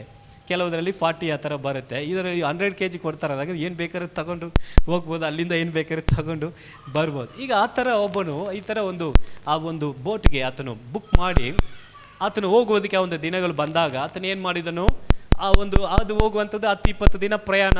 ಇವನೇನು ಮಾಡಿದ, 10-20 ದಿನಗಳು ತಿನ್ನೋದಕ್ಕೆ ಏನು ಮಾಡೋದು ಅಂದ್ಕೊಂಡು ಏನು ಮಾಡ್ತಾ ಇದ್ದ, ಏನೇನು ಆಗುತ್ತೋ ಬಿಸ್ಕೆಟು, ಹಣ್ಣುಗಳು, ಪದಾರ್ಥ ಎಲ್ಲ ಏನು ಮಾಡ್ದ, ಚಪಾತಿ ಇದೆಲ್ಲ ಮಾಡಿಕೊಂಡು ಏನು ಮಾಡ್ದ, ಪ್ರಯಾಣಕ್ಕೆ ಹೋದ. ಅಲ್ಲಿ ಹೋದ್ಮೇಲೆ ಏನು ಮಾಡ್ದ, ಅವರಿಗೆ ಒಂದು ರೂಮ್ ಥರ ಇರ್ತದೆ, ಸಪ್ರೇಟ್ ಒಂದು ಕೋಣೆ ಇದರಲ್ಲಿ. ಆ ರೂಮ್ನಲ್ಲಿ ಇದ್ದಾಗ ಏನು ಮಾಡ್ತಾಯಿದ್ರು, ಬೆಳಗ್ಗೆ ತಿಂಡಿ ಸಮಯ ಬಂದಾಗ ಪಕ್ಕದಲ್ಲಿರೋರು ಬಂದು ನಾಕ್ ಮಾಡಿ, ದ ಬ್ರೇಕ್ಫಾಸ್ಟ್ ಟೈಮ್ ಬನ್ನಿ ಅಂತ ಕರೆದವ್ರು ಅಂದರು. ಇಲ್ಲ ಯಾಕಂದರೆ ದುಡ್ಡು ಇಲ್ಲ, ಇದ್ದಿದ್ದ ದುಡ್ಡೆಲ್ಲ ಏನು ಮಾಡ್ದ, ಟಿಕೆಟ್ ತಗೋಬಿಟ್ಟ. ಇಲ್ಲ ನನಗೆ ಬೇಡ ಅಂದ್ಕೊಂಡು ಇವನಿಗೆ ಬಿಸ್ಕೆಟ್ ಏನಿದೆಯೋ ಅದೆಲ್ಲ ತಿನ್ಕೊಂಡು ಒಳಗಡೆನೇ ಇದ್ದಾನೆ. ಮಧ್ಯಾಹ್ನ ಊಟ ಬಂದಾಗ ಇನ್ನೊಬ್ರು ಬಂದು ಕರೀತಾರೆ, ಸರ್ ಕಮ್, ಅದು ಲಂಚ್ ಟೈಮ್. ಅದು ಹೇಳಿದ ತಕ್ಷಣ ಅವನಂತಾನೆ, ಇಲ್ಲ ನೀವು ಹೋಗಿ, ಇಲ್ಲ ನನಗೆ ಬೇಡ ಲಂಚ್ ಅಂತ. ಈ ಥರ 2-3 ದಿನಗಳು ಈತನು ಇದ್ದಿದ್ದೆಲ್ಲ ಖಾಲಿ ಆಯಿತು. ಹಸಿವೆಯಲ್ಲಿ ಇದ್ದಾನೆ. ಈಗ ಇದ್ದಿದ್ದು ಎಲ್ಲ ಖಾಲಿ ಆಯಿತು, ದುಡ್ಡು ಇಲ್ಲ, ಏನು ಮಾಡೋದು? ಅವ್ರು ಬಂದು ಕರೀತಾರೆ, ಸರ್ ಬನ್ನಿ ಅಂತ ಹೇಳಿದ ತಕ್ಷಣ ಅವನಂತಾನೆ ಇಲ್ಲ ಅಂದ. ಆಮೇಲೆ ಆವಾಗ ಪಕ್ಕದಲ್ಲೇ ಇದ್ರಲ್ಲ, ಅವರಿಗೆ ಡೌಟ್, ಯಾಕೆ ನೀವು ಊಟನೇ ಮಾಡಲ್ಲ, ಯಾಕೆ ನೀವು ಮೇಲೆ ಬರಲ್ಲ ಅಂತ ಹೇಳಿದಾಗ ಆಮೇಲೆ ತುಂಬ ಸಂಕೋಚ ಪಟ್ಕೊಂಡು ಹೇಳಿದೆ, ನನ್ನ ಹತ್ರ ದುಡ್ಡೇ ಇಲ್ಲ, ಯಾಕೆಂದರೆ 3-4 ದಿನ ಆಯಿತು ಮಾತಾಡೋಕ್ಕೆ ಆಗ್ತಾಯಿಲ್ಲ, ನನ್ನ ಹತ್ರ ದುಡ್ಡಿಲ್ಲ ಅಂದರು. ದುಡ್ಡು ಇಲ್ಲ ಅಂದರೆ ಏನು, ನೀವು ಬಂದು ಊಟ ಮಾಡ್ಬೋದಲ್ಲ ಅಂದರು.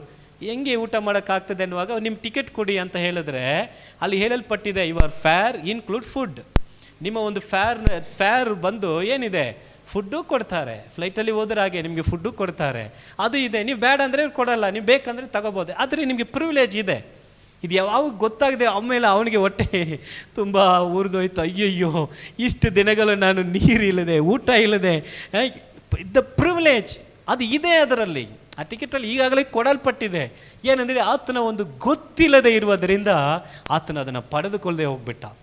ಆಮೇಲೆ ನಮ್ಮ ಜೀವನದಲ್ಲಿ ನಮಗೆ ಅದು ಗೊತ್ತಿಲ್ಲ ಅಂದರೆ ಏನು ಮಾಡೋಕ್ಕಾಗಲ್ಲ, ಪಡೆದುಕೊಳ್ಳೋಕ್ಕಾಗಲ್ಲ. ಕೆಲವರು ಹಾಗೇನೆ ಕೈಯಲ್ಲೇ ಇಟ್ಕೊಂಡು ಅದನ್ನು ಅನುಭವಿಸಲ್ಲ, ಕೈಯಲ್ಲೇ ಇಟ್ಕೊಂಡು. ಇದೇ ಥರ ಒಬ್ಬ ದೂರ ದೇಶದಿಂದ ತಮ್ಮ ಒಂದು ಅಮ್ಮಗೆ ಏನು ಮಾಡ್ತಾ ಇದ್ದ, ತಿಂಗಳು ಒಂದು ಲೆಟ್ರ್ ಕಳಿಸ್ತಾ ಇದ್ದ, ಅಮ್ಮ ನಿಮಗೆ ದುಡ್ಡು ಕಳಿಸಿದ್ದೀನಿ. ನೋಡಿದ್ರೆ ಒಂದು ಕಲರ್ಫುಲ್ಲಾಗಿ ಒಂದು ಚೀಟಿ ಮೇಲೆ ಇತ್ತು. ನೋಡಿದ್ರೆ ಅಮ್ಮ ನಿಮಗೆ ದುಡ್ಡು ಕಳಿಸಿದ್ದೀನಿ. ಅವರು ಪೇಪರ್ ತಿರುಗಿ ನೋಡಿ, ಎಲ್ಲಪ್ಪ ದುಡ್ಡು ಕಳಿಸಿದ್ದಾನೆ ಅಂದ್ಕೊಂಡು ಏನು ಮಾಡಿದ್ರು, ಅದರಲ್ಲಿ ಒಂದು ಕಲರ್ಫುಲ್ಲಾಗಿ ಒಂದು ಚೀಟಿ ಥರ ಇತ್ತು, ನೋಡೋಕ್ಕೆ ಸುಂದರವಾಗಿತ್ತು. ಅದು ಅಲ್ಲೆಲ್ಲೇ ಅಂಟಿಸ್ತಾ ಇದ್ದರು. ಆಮೇಲೆ ಈ ಥರ 1 ತಿಂಗಳು 1 ವರ್ಷ ಆಯಿತು. ಲೆಟ್ರ್ ಬಂದು ನೋಡಿದ್ರೆ, ಅಮ್ಮ ನಿಮಗೆ ದುಡ್ಡು ಕಳಿಸಿದ್ದೀನಿ ಅಂತಾನೆ. ನೋಡಿದ್ರೆ ಅದು ಕಲರಾಗಿ ಒಂದು ಚೀಟಿ ಇರುತ್ತೆ ಅಷ್ಟೇ, ಅದನ್ನು ಸುಂದರವಾಗಿದ್ದೇ ಇಟ್ಟಿದ್ರು. ಆಮೇಲೆ ಇವ ಅಮ್ಮ ಪಾಪ ನನ್ನ ಮಗನೂ ಹೋದ. ಈ ಥರ ಈಗ ಕಾಲ ಇದ್ದರೆ ಫೋನೆಲ್ಲ ಇತ್ತು, ಆ ಕಾಲ ಫೋನ್ ಇರಲಿಲ್ಲ, ಕಾಂಟ್ಯಾಕ್ಟ್ ಮಾಡೋಕ್ಕಾಗಲ್ಲ. ಆಮೇಲೆ ಅಕ್ಕಪಕ್ಕದವರು ಇವನ ಮಗ ಫಾರಿನಲ್ಲಿದ್ದಾನೆ, ಇವ್ರು ಯಾಕೆ ಎಷ್ಟು ಕಷ್ಟಪಡ್ತಾ ಇದ್ದಾರೆ. ನೋಡಿದ್ರೆ ಕೊನೆಗೆ ಏನಾಡಿದ್ರು, ರೋಗಸ್ಥರಾಗಿದ್ರು, ಮಲ್ಕೊಂಡ್ರು. ಕೊನೆಗೆ ಅವರು ಹೋಗಿ ಪಕ್ಕದ ಮನೆಯವರೆಲ್ಲ ನೋಡಿ ಹೋಗಿ ಅಂದರು, ಏನಮ್ಮ ಈ ಥರ ಮಲ್ಕೊಬಿಟ್ಟಿದ್ದೀರಾ? ನನ್ನ ಮಗ ನೋಡಿ ದುಡ್ಡು ಕಳಿಸಿದ್ದೀನಿ ಅಂತ ಬೇರೆ ಲೆಟ್ರ್ ಕಳಿಸಿದ್ದಾನೆ, ಅವನು ಏನು ಮಾಡಿಲ್ಲ, ದುಡ್ಡೇ ಕಳಿಸಿಲ್ಲ. ಎಲ್ಲಿ ಅಮ್ಮ ಲೆಟ್ರ್ ಕೊಡಿ ಅಂತ ನೋಡ್ಬಿಟ್ಟು ಅವ್ರು ಲೆಟ್ರನ್ನು ನೋಡಿದಾಗ, ಅಮ್ಮ ನಿಮಗೆ ದುಡ್ಡು ಕಳಿಸಿದ್ದೀನಿ ಅಂತ ಬರೆದಿದೆ ಅಷ್ಟೇ. ಆಮೇಲೆ ನೋಡುವಾಗ ಅಲ್ಲಿ ಅವರು ಕಲರ್ ಆಗಿ ಅನಿಸಿದ್ದಾರೆ. ಏನಂತ ನೋಡಿದ್ರೆ ಎಲ್ಲ ಡಿ ಚೆಕ್, ಎಲ್ಲ ಡಿ. ಈಗ ಡಿ ಚೆಕ್ ಅದು ದುಡ್ಡೇ ಅದು. ಈಗ ಅದು ಹಣ ಹೆಂಗೆ ನಿಮಗೆ ಟ್ರಾನ್ಸಾಕ್ಷನ್ ಆಗುತ್ತೆ? ಬ್ಯಾಂಕಿಗೆ ಹೋಗಿ ಏನು ಮಾಡಬೇಕು, ಅದನ್ನು ಚೇಂಜ್ ಮಾಡ್ಕೋಬೇಕು. ಕೊನೆಗೆ 1 ವರ್ಷ ಈ ಅಮ್ಮ ಕಲಿಸಿದ ಎಲ್ಲವನ್ನು ಸುಂದರವಾಗಿದೆ ಅಂತ ಇಟ್ಟಿದ್ದಾರೆ. ನೋಡಿದ್ರೆ ಎಷ್ಟೋ ಲಕ್ಷಗಳು ಅವ್ರ ಕೈನಲ್ಲಿ ಇದೆ, ಎಷ್ಟು ಲಕ್ಷಗಳು. ಆಮೇಲೆ ಅಂದ್ರೆ, ಅಮ್ಮ ಇದೇ ಅಮ್ಮ ದುಡ್ಡು, ಇದನ್ನು ತಗೊಂಡು ಹೋಗಿ ಬ್ಯಾಂಕ್ ಕೊಟ್ಟರೆ ನಿಮಗೆ ದುಡ್ಡು ಕೊಡ್ತಾರೆ. ಅಲ್ಲಿಂದ ಹೆಂಗೆ ದುಡ್ಡು ಕಳ್ಸೋಕ್ಕಾಗ್ತದೆ? ಪಾರ್ಸಲಲ್ಲಿ ದುಡ್ಡು ಕಳ್ಸೋಕ್ಕಾಗತ್ತಾ? ಆಗಲ್ಲಮ್ಮ. ಈ ಥರನೇ ದೇವರ ವಾಕ್ಯಗಳು ಡಿ ಥರ ನಮ್ಮ ಕೈನಲ್ಲಿದೆ. ನಾವು ಅದೆಲ್ಲ ಇಟ್ಕೊಂಡು ಅಯ್ಯೋ ಏನೂ ಇಲ್ಲ ಅಂದ್ಕೊಂಡು ನಾವು ಏನು ಮಾಡ್ತಾ ಇದೆ ನಮಗೆ ಗೊತ್ತಾಗ್ತಾ ಇಲ್ಲ. ಆಮೇಲೆ ನೋ ದ ಟ್ರೂತ್, ಆ ಸತ್ಯವನ್ನು ತಿಳಿದುಕೊಳ್ಳಬೇಕು. ಕೆಲವರು ಹಾಗೇನೆ ಅದು ಗೊತ್ತಿಲ್ಲದೆ ಸೈತಾನನ ಆ ಒಂದು ಕಾರ್ಯಗಳಲ್ಲಿ ಏನು ಮಾಡ್ತಾ ಇದ್ದಾರೆ, ಸಿಕ್ಕಾಕೊಳ್ತಾರೆ. ನೋಡಿ, ಯೇಸು ಸ್ವಾಮಿ ಸ್ಪಷ್ಟವಾಗಿ ಹೇಳಲ್ಪಡ್ತಾ ಇದೆ ಆ ಒಂದು ವಾಕ್ಯ. ಆತನು ಏನು ಮಾಡಿದನು, ಶಿಲುಬೆಯ ಮೇಲೆ ಆತನ ಒಂದು ಅಧಿಕಾರವನ್ನು ಏನು ಮಾಡಿದರು, ಆತನು ಅರ್ಧಾಗ್ತದೆ. ನೋಡಿ ಮುಂದೆ ಹಾಗೆ ಓದಿ. ಶಿಲುಬೆಗೆ ಜಡಿದು ಇಲ್ಲದಂತಾಗೆ ಮಾಡಿಬಿಟ್ಟನು. ಆಮೇನ್. ಈಗ ನಿಮ್ದೆಲ್ಲ ಅಗ್ರಿಮೆಂಟ್ ಸೈತಾನ ಜೊತೆಗೆ ಇದೆಯಾ ಅಂತ ಕೇಳಿದ್ರೆ ನೀವೇನನ್ಬೇಕು, ಅರ್ಧಾಕ್ಬಿಟ್ರು ಯೇಸು ಸ್ವಾಮಿ. No agreement. ಸೈತಾನರಿಗೂ ಏನಿಲ್ಲ, ನಮಗೂ ಅಗ್ರಿಮೆಂಟೇ ಇಲ್ಲ. ಅವನು ಹೆಂಗೆ ನನ್ನ ಹತ್ರ ಆತನು ಬಾಲ ಆಡ್ಸೋಕ್ಕೆ ಆಗ್ತದೆ? ನೋ ಅಗ್ರಿಮೆಂಟ್, ಸಂಬಂಧನೇ ಇಲ್ಲ. ಅದನ್ನು ಏನು ಮಾಡಿದರು, ಇಲ್ಲದಾಗೆ ಮಾಡಿಬಿಟ್ರು. ನೋಡಿ, ಆತನು ಅರ್ಧಾಕಿ ಇಲ್ಲದಾಗೆ ಮಾಡಿದರು. ಆತನು ದೊರೆತನಗಳನ್ನು ಆತನು ದೊರೆತನಗಳನ್ನು ಅಧಿಕಾರಗಳನ್ನು ನಿರಾಯುಧರನ್ನಾಗಿ ಹಾಗಂದ್ರೆ ಆ ಒಂದು ಅಧಿಕಾರವಾಗ್ಲಿ ಆ ಒಂದು ಯಾವುದೇ ದೊರೆತನಗಳ ಅದನ್ನ ಏನ್ ಮಾಡ್ಬಿಟ್ರು ನಿರಾಯುಧರಂದ್ರೆ ಏನು? What's the meaning? ಆಯುಧಗಳಿಲ್ಲದಂತವರ ಇಲ್ಲ, ಹಾಗಂದ್ರೆ ಏನು ವಾಕ್ಯ ನೀವು ಕೇಳ ಸೋಲಿಸ್ತದೆ ಇಲ್ಲ ಏನು, ಅದೆಲ್ಲ ಪವರ್ಲೆಸ್ ಆಗಿ ಮಾಡ್ಬಿಟ್ರು. ಅದೇ ತನ್ನ ಮೀನಿಂಗ್. ಪವರ್ ಆಗಿದ್ದೆಲ್ಲ ಪವರ್ಲೆಸ್ ಆಗಿ ಮಾಡಿಬಿಟ್ರು. ಹಾಗಾದ್ರೆ ಟುಸ್ ಪಟಾಕಿ ಥರ ಪವರ್ ಇಲ್ಲ, ನೋಡೋಕ್ಕೆ ಪಟಾಕಿ ಥರ ಇರ್ತದೆ, ಅದು ಏನಿಲ್ಲ, ಪವರ್ ಇಲ್ಲ. ಓಕೆ. ಜಯೋತ್ಸವ ಮಾಡುತ್ತಾನೋ ಎಂಬಂತೆ ಶಿಲುಬೆಯ ಮೇಲೆ ಅವುಗಳನ್ನು ಜಯಿಸಲ್ಪಟ್ಟವುಗಳನ್ನಾಗಿ ಮಾಡಿದನು, ಮೆರೆಸುತ್ತಾ ತೋರಿಸಿದನು. ಆಮೆನ್. ಆತನು ಶಿಲುಬೆಯ ಮೇಲಾಗಿ ಏನು ಮಾಡಿದನು? ಅದು ಎಲ್ಲವನ್ನ ಜಯಿಸಿದನು. ಆಮೆನ್. ಇಸ್ ಕಾನ್ಕುರರ್. ಶಿಲುಬೆ ಮೇಲೆ ಸೈತಾನ ಕಾರ್ಯಗಳನ್ನು ಮೊದಲನೇದಾಗಿ ಜಯಿಸಿದನು. ಯಾಕಂದರೆ ಪ್ರಾರಂಭದಿಂದ ದೇವರ ಸೃಷ್ಟಿಯ ಪ್ರಾರಂಭದಿಂದ ಇದುವರೆಗೂ ಜನಾಂಗಗಳ ಮೇಲೆ, ಸಂತತಿಗಳ ಮೇಲೆ ಇದ್ದಂಥ ಆ ಒಂದು ಸೈತಾನನ ಒಂದು ಆಡಳಿತವನ್ನು ಸಂಪೂರ್ಣವಾಗಿ ದೇವರು ಏನು ಮಾಡಿದರು? ಕಿತ್ತಾಕಿ ಬಿಟ್ಟರು. ಆಮೆನ್. ಆತನ ಅಗ್ರಿಮೆಂಟನ್ನು ಆತನು ಶಿಲುಬೆಯ ಮೇಲೆ ಆತನ ನಾಶ ಮಾಡಿಬಿಟ್ಟನು. ಆಮೇನ್. ಇವತ್ತು ನಮಗೆ ಅದರ ಕುರಿತಾದಂಥ ಒಂದು ತಿಳುವಳಿಕೆ ಬೇಕು. ಆಮೇಲೆ ಯಾರು ಆ ಥರ ನಮ್ಮ ಈ ಒಂದು ಪ್ರಾರ್ಥನೆಗೆ ಬರದೇ ಇರುವಂಥವ್ರು ಏನಾರು ಆ ಥರ ಸೈತಾನ ಅಂತ ಹೇಳಿದ್ರೆ ಅವ್ರಿಗೆ ನೀವು ಹೋಗಿ ಏನು ಮಾಡಬೇಕು? ಬನ್ನಿ ಕೂತ್ಕೊಳ್ಳಿ, ತೆಗೆದುಕೊಳ್ಳಿ. ಕೊಲಿಸಿದವರು ಬರೆದ ಪತ್ರಿಕೆ 2ನೇ ಅಧ್ಯಾಯ 14ನೇ ವಾಕ್ಯದಿಂದ 17ನೇ ವಾಕ್ಯದವರೆಗೆ ಓದಿ ನೋಡಿ. ಯೇಸು ಸ್ವಾಮಿ ಏನು ಮಾಡಿಬಿಟ್ಟಿದ್ದಾರೆ? ಶಿಲುಬೆ ಮೇಲೆ ಆ ಸೈತಾನನ ಅಗ್ರಿಮೆಂಟನ್ನು ಏನು ಮಾಡಿಬಿಟ್ಟಿದ್ದಾರೆ? ಇಲ್ಲದಾಗೆ ಮಾಡಿಬಿಟ್ಟಿದ್ದಾರೆ. ಅದಕ್ಕೆ ಏನಿಲ್ಲ, ಪವರ್ ಇಲ್ಲ, ಏನು ಮಾಡೋಕ್ಕಾಗಲ್ಲ. ಈ ವಾಕ್ಯವನ್ನು ಏನು ಮಾಡಿ? ಶಬ್ದವಾಗಿ ಓದಿ. ಈ ವಾಕ್ಯವನ್ನು ಏನು ಮಾಡಿ? ನಿಮ್ಮ ಕಿವಿಗೆ ಕೇಳುವ ಥರ ಓದಿ. ಆವಾಗ ನಿಮ್ಮ ಮೈಂಡ್ ಸೆಟ್ ಏನಾಗುತ್ತೆ? ಚೇಂಜ್ ಆಗುತ್ತೆ. ಒಂದು ವಾಕ್ಯ ನಾವು ಬಾಯಾರು ಶಬ್ದವಾಗಿ ಓದಿ ಅದು ಕಿವಿಯಲ್ಲಿ ಕೇಳುವಾಗ, ನಮ್ಮ ಶಬ್ದ ಸ್ವರವೇ ಕಿವಿಗೆ ಕೇಳುವಾಗ ನಮ್ಮ ಮೈಂಡು ನಮ್ಮ ಸ್ವರವನ್ನು ಹೆಚ್ಚಾಗಿ ಗಮನಿಸುತ್ತೆ. ಅದು ಆ ಸ್ವರ ನಮ್ಮ ಮೈಂಡ್ಗೆ ಹೋಗುವಾಗ ಆ ಮೈಂಡ್ ಸೆಟ್ ಕ್ಲಿಯರ್ ಆಗುತ್ತೆ. ಆಮೇನ್. ಹಲ್ಲೆಲೂಯಾ. ಅನೇಕರು ಕೈಯಲ್ಲಿಯೇ ಬೆಣ್ಣೆ ಇಟ್ಕೊಂಡು ಏನು ಮಾಡ್ತಾರೆ? ತುಪ್ಪವನ್ನು ಹುಡುಕ್ತಾ ಇರ್ತಾರೆ. ಕೈಯಲ್ಲಿ ಬೆಣ್ಣೆ ಇದೆ, ಅಯ್ಯೋ ತುಪ್ಪ ಇಲ್ಲ. ಅದನ್ನು ಏನು ಮಾಡಿ? ಪಾತ್ರೆಗೆ ಆಗಿ ಬೆಂಕಿ ಹಚ್ಚಿ ಅದೇನಾಗುತ್ತೆ? ತುಪ್ಪ ಆಗಿಬಿಡುತ್ತೆ. ಕೆಲವರು ಹಾಗೆ ನಾವು ಮಾಡ್ತಾ ಇದ್ದೀವಿ. ಇದನ್ನು ನಾವು ಏನು ಮಾಡಬೇಕು? ಕಲಿತುಕೊಳ್ಳಬೇಕು. ಎರಡನೇದಾಗಿ ದ ಫಸ್ಟ್ ಸೈತಾನನನ್ನು ಸೋಲಿಸಿದವರು, ಸೈತಾನನು ಆತನು ಸೋತು ಹೋದವನು. ಆಮೇನ್. Is defeated. ಅದಕ್ಕೋಸ್ಕರನೇ ಪೇತ್ರನು ಬರೆಯುವಾಗ ಆತನನ್ನು ಯಾರನ್ನು ನುಂಗಲಿ ಎಂಬುದಾಗಿ ಗರ್ಜಿಸುವ ಸಿಂಹದಾಗ ಏನು ಮಾಡ್ತಾ ಇದ್ದಾನೆ? ತಿರುಗಾಡ್ತಾ ಇದ್ದಾನೆ. It's roaming. ಏನು ಮಾಡೋಕ್ಕಾಗಲ್ಲ. ಈಗಲೂ ತಿರುಗಾಡ್ತಾ ಇದ್ದಾನೆ. ಏನು ಮಾಡೋಕ್ಕಾಗಲ್ಲ. ಏನಿಲ್ಲ ಅವನಿಗೆ, ಅಗ್ರಿಮೆಂಟ್ ಇಲ್ಲ. ಯಾರ್ಯಾರಿಗೆಲ್ಲ ಅಗ್ರಿಮೆಂಟ್ ಇದೆಯೋ ಅವ್ರ ಹತ್ರ ಧೈರ್ಯವಾಗಿ ಹೋಗ್ತಾನೆ, ಮಾತಾಡ್ತಾನೆ. ಅಗ್ರಿಮೆಂಟ್ ನಮ್ಮ ಹತ್ರ ಇಲ್ಲ, ನಮ್ಗೆ ಅವನಿಗೆ ಅಗ್ರಿಮೆಂಟ್ ಇಲ್ಲ. ಅದನ್ನು ಏನು ಮಾಡಲ್ಲ, ಆತನು ಮಾತಾಡಲ್ಲ. ನಮಗೆ ಆ ಒಂದು ರೈಟ್ಸ್ ಶಿಲುಬೆನಲ್ಲಿ ಯೇಸು ಸ್ವಾಮಿ ಜಯಿಸಿದ ಸಂಪಾದಿಸಿದ ಕಾರ್ಯವನ್ನು ನಾವು ಏನು ಮಾಡ್ಬೋದು? ಧೈರ್ಯವಾಗಿ ನಾವು ಮಾತಾಡಬಹುದು. ನೋಡಿ, ಎರಡನೇದಾಗಿ ರೋಮದವ್ರಿಗೆ ಬರೆದ ಪತ್ರಿಕೆ 5ನೇ ಅಧ್ಯಾಯ 17ನೇ ವಾಕ್ಯ. ಒಬ್ಬನು ಮಾಡಿದ ಅಪರಾಧದಿಂದ ಮರಣವು ಉಂಟಾಗಿ ಆ ಒಬ್ಬನ ದೆಸೆಯಿಂದಲೇ ಆಳುವುದಾದರೆ ದೇವರು ಧಾರಾಳವಾಗಿ ಅನುಗ್ರಹಿಸುವ ಕೃಪಾದಾನವನ್ನು, ನೀತಿ ಎಂಬ ವರವನ್ನು ಹೊಂದಿದವರು ಯೇಸು ಕ್ರಿಸ್ತನೆಂಬ ಆ ಒಬ್ಬ ಪುರುಷನ ಮೂಲಕ ಜೀವಭರಿತರಾಗಿ ಆಳುವುದು ಮತ್ತು ನಿಶ್ಚಯವಲ್ಲವೇ? ಆಮೆನ್. ಒಬ್ಬ ಮನುಷ್ಯನ ಮೂಲಕವಾಗಿ ಏನು ಬಂದಿತ್ತು? ಮರಣ ಬಂದಿತ್ತು. ಯಾವುದು? ಒಬ್ಬ ಮನುಷ್ಯನಾದಂಥ ಆದಾಮನ ಮೂಲಕವಾಗಿ ಏನು ಬಂದಿತ್ತು? ಮರಣವು ಬಂದಿತ್ತು. ಆ ಒಬ್ಬ ಮನುಷ್ಯನ ಮೂಲಕವಾಗಿ ಮರಣ ಬಂದ ಹಾಗೆ ಒಬ್ಬ ಮನುಷ್ಯನಾದ ಯೇಸು ಸ್ವಾಮಿಯ ಮೂಲಕವಾಗಿ ಏನು ಬಂದಿತ್ತು? ಜೀವ ಬಂದಿತ್ತು. ಎಲ್ಲರಿಗೂ ಏನು ಭಯ ಗೊತ್ತಾ? ಎಲ್ಲರಿಗೂ ಏನು ಭಯ? ಮರಣದ ಭಯ. ಮರಣದ ಭಯ. ಎಲ್ಲರಿಗೂ ಮರಣ ಭಯ. ಕೆಲವರೆಲ್ಲ ಅಯ್ಯೋ ಈ ಜೀವನ ಮಾಡೋದಕ್ಕೆ ಸತ್ತೋದ್ರೆ ಚೆನ್ನಾಗಿರುತ್ತೆ ಅಂತ ಹೇಳ್ತಾರೆ. ಆದರೆ ಸಾಯುವ ಪರಿಸ್ಥಿತಿ ಬಂದಾಗ ಅಯ್ಯೋ ನಾನು ಇಷ್ಟು ಬೇಗ ಸಾಯಬೇಕಾ, ಅಯ್ಯೋ ನಾನು ಬದುಕಬೇಕು ಅಂತ ಏನು ಮಾಡ್ತಾರೆ? ಅವ್ರಿಗೆ ಆಸೆ. ತುಂಬ ಜನಕ್ಕೆ ಹಾಗೇ ಇದೆ. ತುಂಬ ಜನರು ಹಾಗೆ. ಒಬ್ಬರು 100 ವಯಸ್ಸಿನಲ್ಲಿ ಸತ್ತೋದ್ರು. ಆಗ ಒಬ್ಬರು ಹೇಳ್ತಾರೆ ಅಯ್ಯೋ 100 ವಯಸ್ಸಲ್ಲ ಸಾಯೋ ವಯಸ್ಸಾ ಅಂತ ಅಳ್ತಾ ಇದ್ದಾರೆ. 100 ವಯಸ್ಸೆಲ್ಲ ಪಾಪ ಅವ್ರು ಏನು ಮಾಡ್ತಾರೆ? ಅಲ್ವಾ, ಅಷ್ಟು ಕಷ್ಟಪಡ್ತಾ ಇದ್ದಾರೆ. ಅವ್ರು 100 ವಯಸ್ಸಲ್ಲ, ಸಾಯೋ ವಯಸ್ಸಾ, ಇದೆಲ್ಲ ಒಂದು ಸಾಯೋ ವಯಸ್ಸಾ ಅನ್ನೋ ಥರ ಅವರು ಹೇಳ್ತಾ ಇದ್ದಾರೆ. ಯಾಕಂದರೆ 100 ವಯಸ್ಸಾದರೂ ಕೂಡ ಆ ಒಂದು ಮರಣ ಅನ್ನುವಾಗ ಅದನ್ನು ಅಕ್ಸೆಪ್ಟ್ ಮಾಡ್ಕೊಳ್ಳೋದಿಲ್ಲ. ಇಲ್ಲಿ ಹೇಳಲ್ಪಟ್ಟಿದೆ, ಒಬ್ಬ ಮನುಷ್ಯನ ಮೂಲಕವಾಗಿ ಮರಣ ಬಂದಿತ್ತು. ಯಾವ ಮರಣ? ಪಾಪದ ಮರಣ.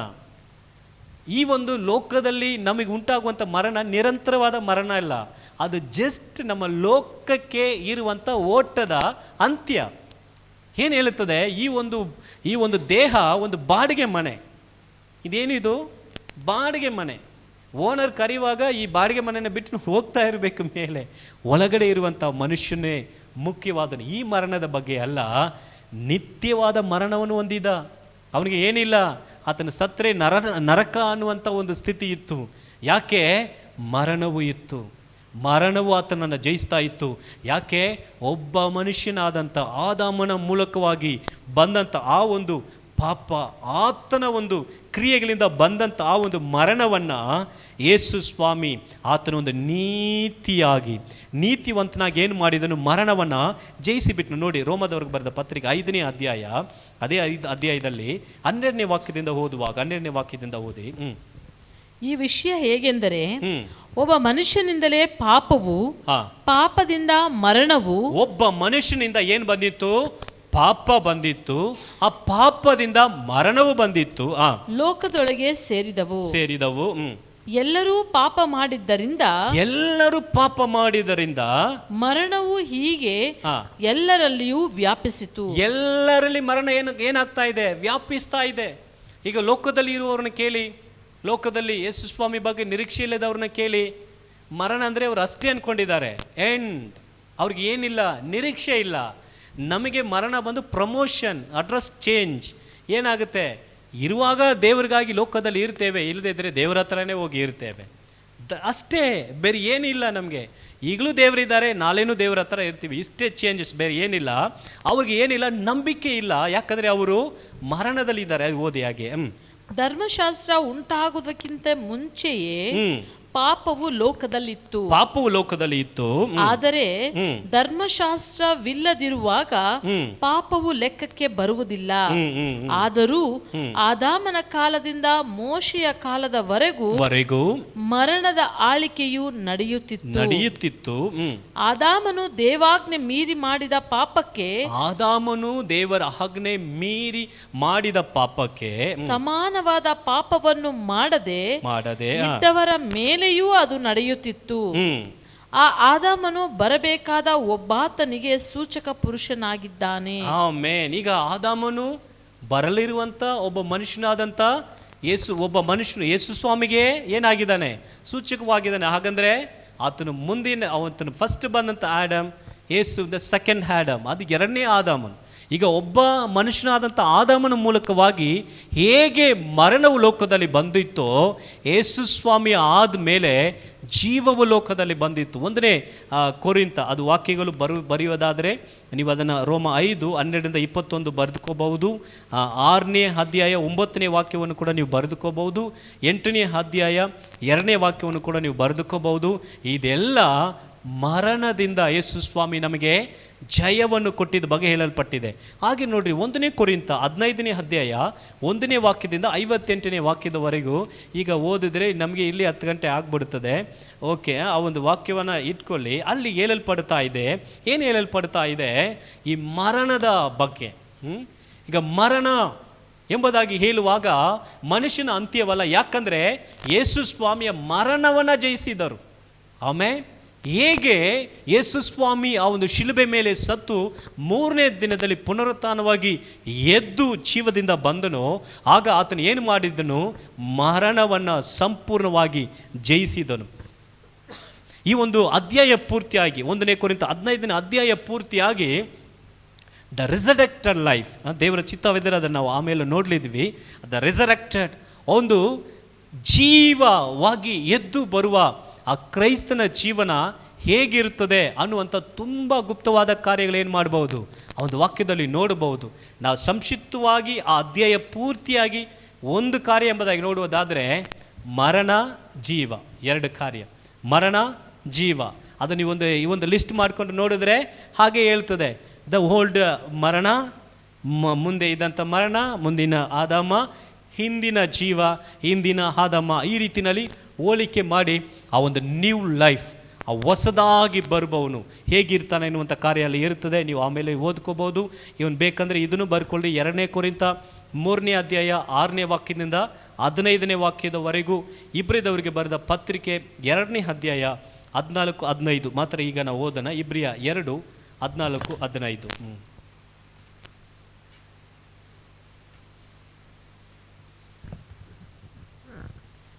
ಮಕ್ಕಳು ರಕ್ತ ಮಾಂಸಧಾರಿಗಳಾಗಿರುವುದರಿಂದ ಆತನು ಅವರಂತೆಯೇ ಆದನು. ಅದನ್ನು ಫಸ್ಟ್ ನಾವು ಓದಿದ್ವಿ. 15ನೇ ವಾಕ್ಯ ಓದಿ. ಮರಣದ ಭಯದ ದೆಸೆಯಿಂದ ತಮ್ಮ ಜೀವಮಾನದಲ್ಲೆಲ್ಲ ದಾಸತ್ವದೊಳಗಿದ್ದವರನ್ನು ಬಿಡಿಸುವುದಕ್ಕೂ ಅವರಂತೆ ರಕ್ತ ಮಾಂಸಧಾರಿಯಾದನು. ಆಮೆನ್.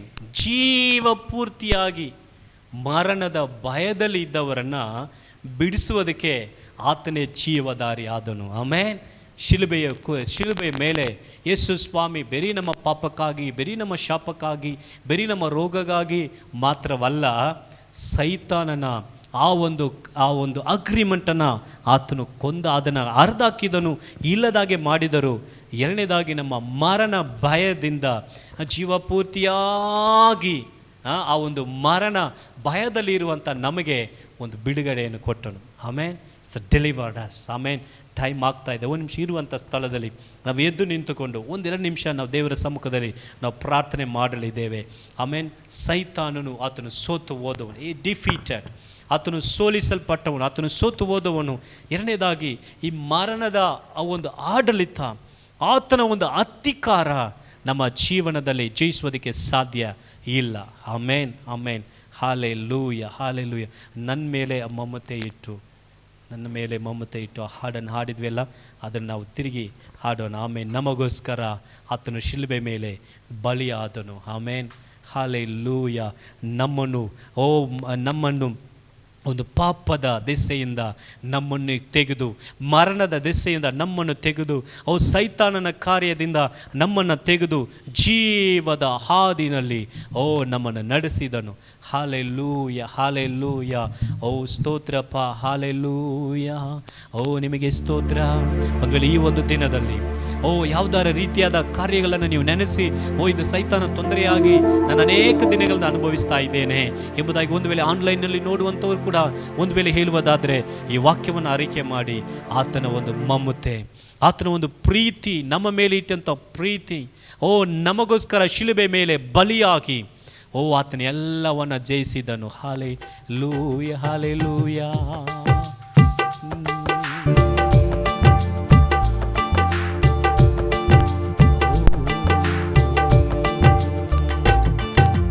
ನನ್ನಲ್ಲಿ ಮಮತೆ ಇಟ್ಟು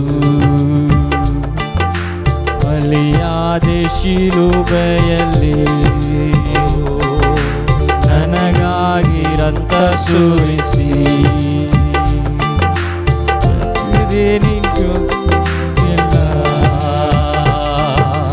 ನನ್ನಲ್ಲಿ ಮಮತೆ ಇಟ್ಟು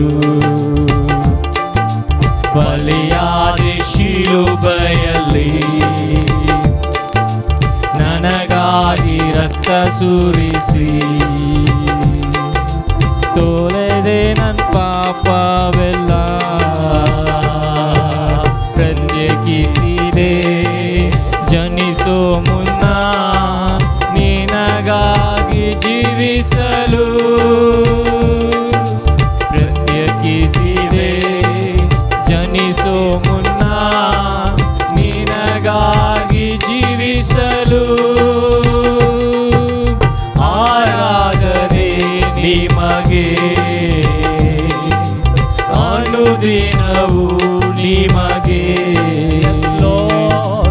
ಆರಾಧನೆ ನಿಮಗೆ ಅನುದಿನವೂ ನಿಮಗೆ. ನನ್ನಲ್ಲಿ ಮಮತೆ ಇಟ್ಟು ಬಲಿಯಾದ ಶಿಲುಬೆಯಲ್ಲಿ, ಅಮ್ಮೆ ನನಗಾಗಿ ರಕ್ತ ಸುರಿಸಿ, ಅಮ್ಮೆ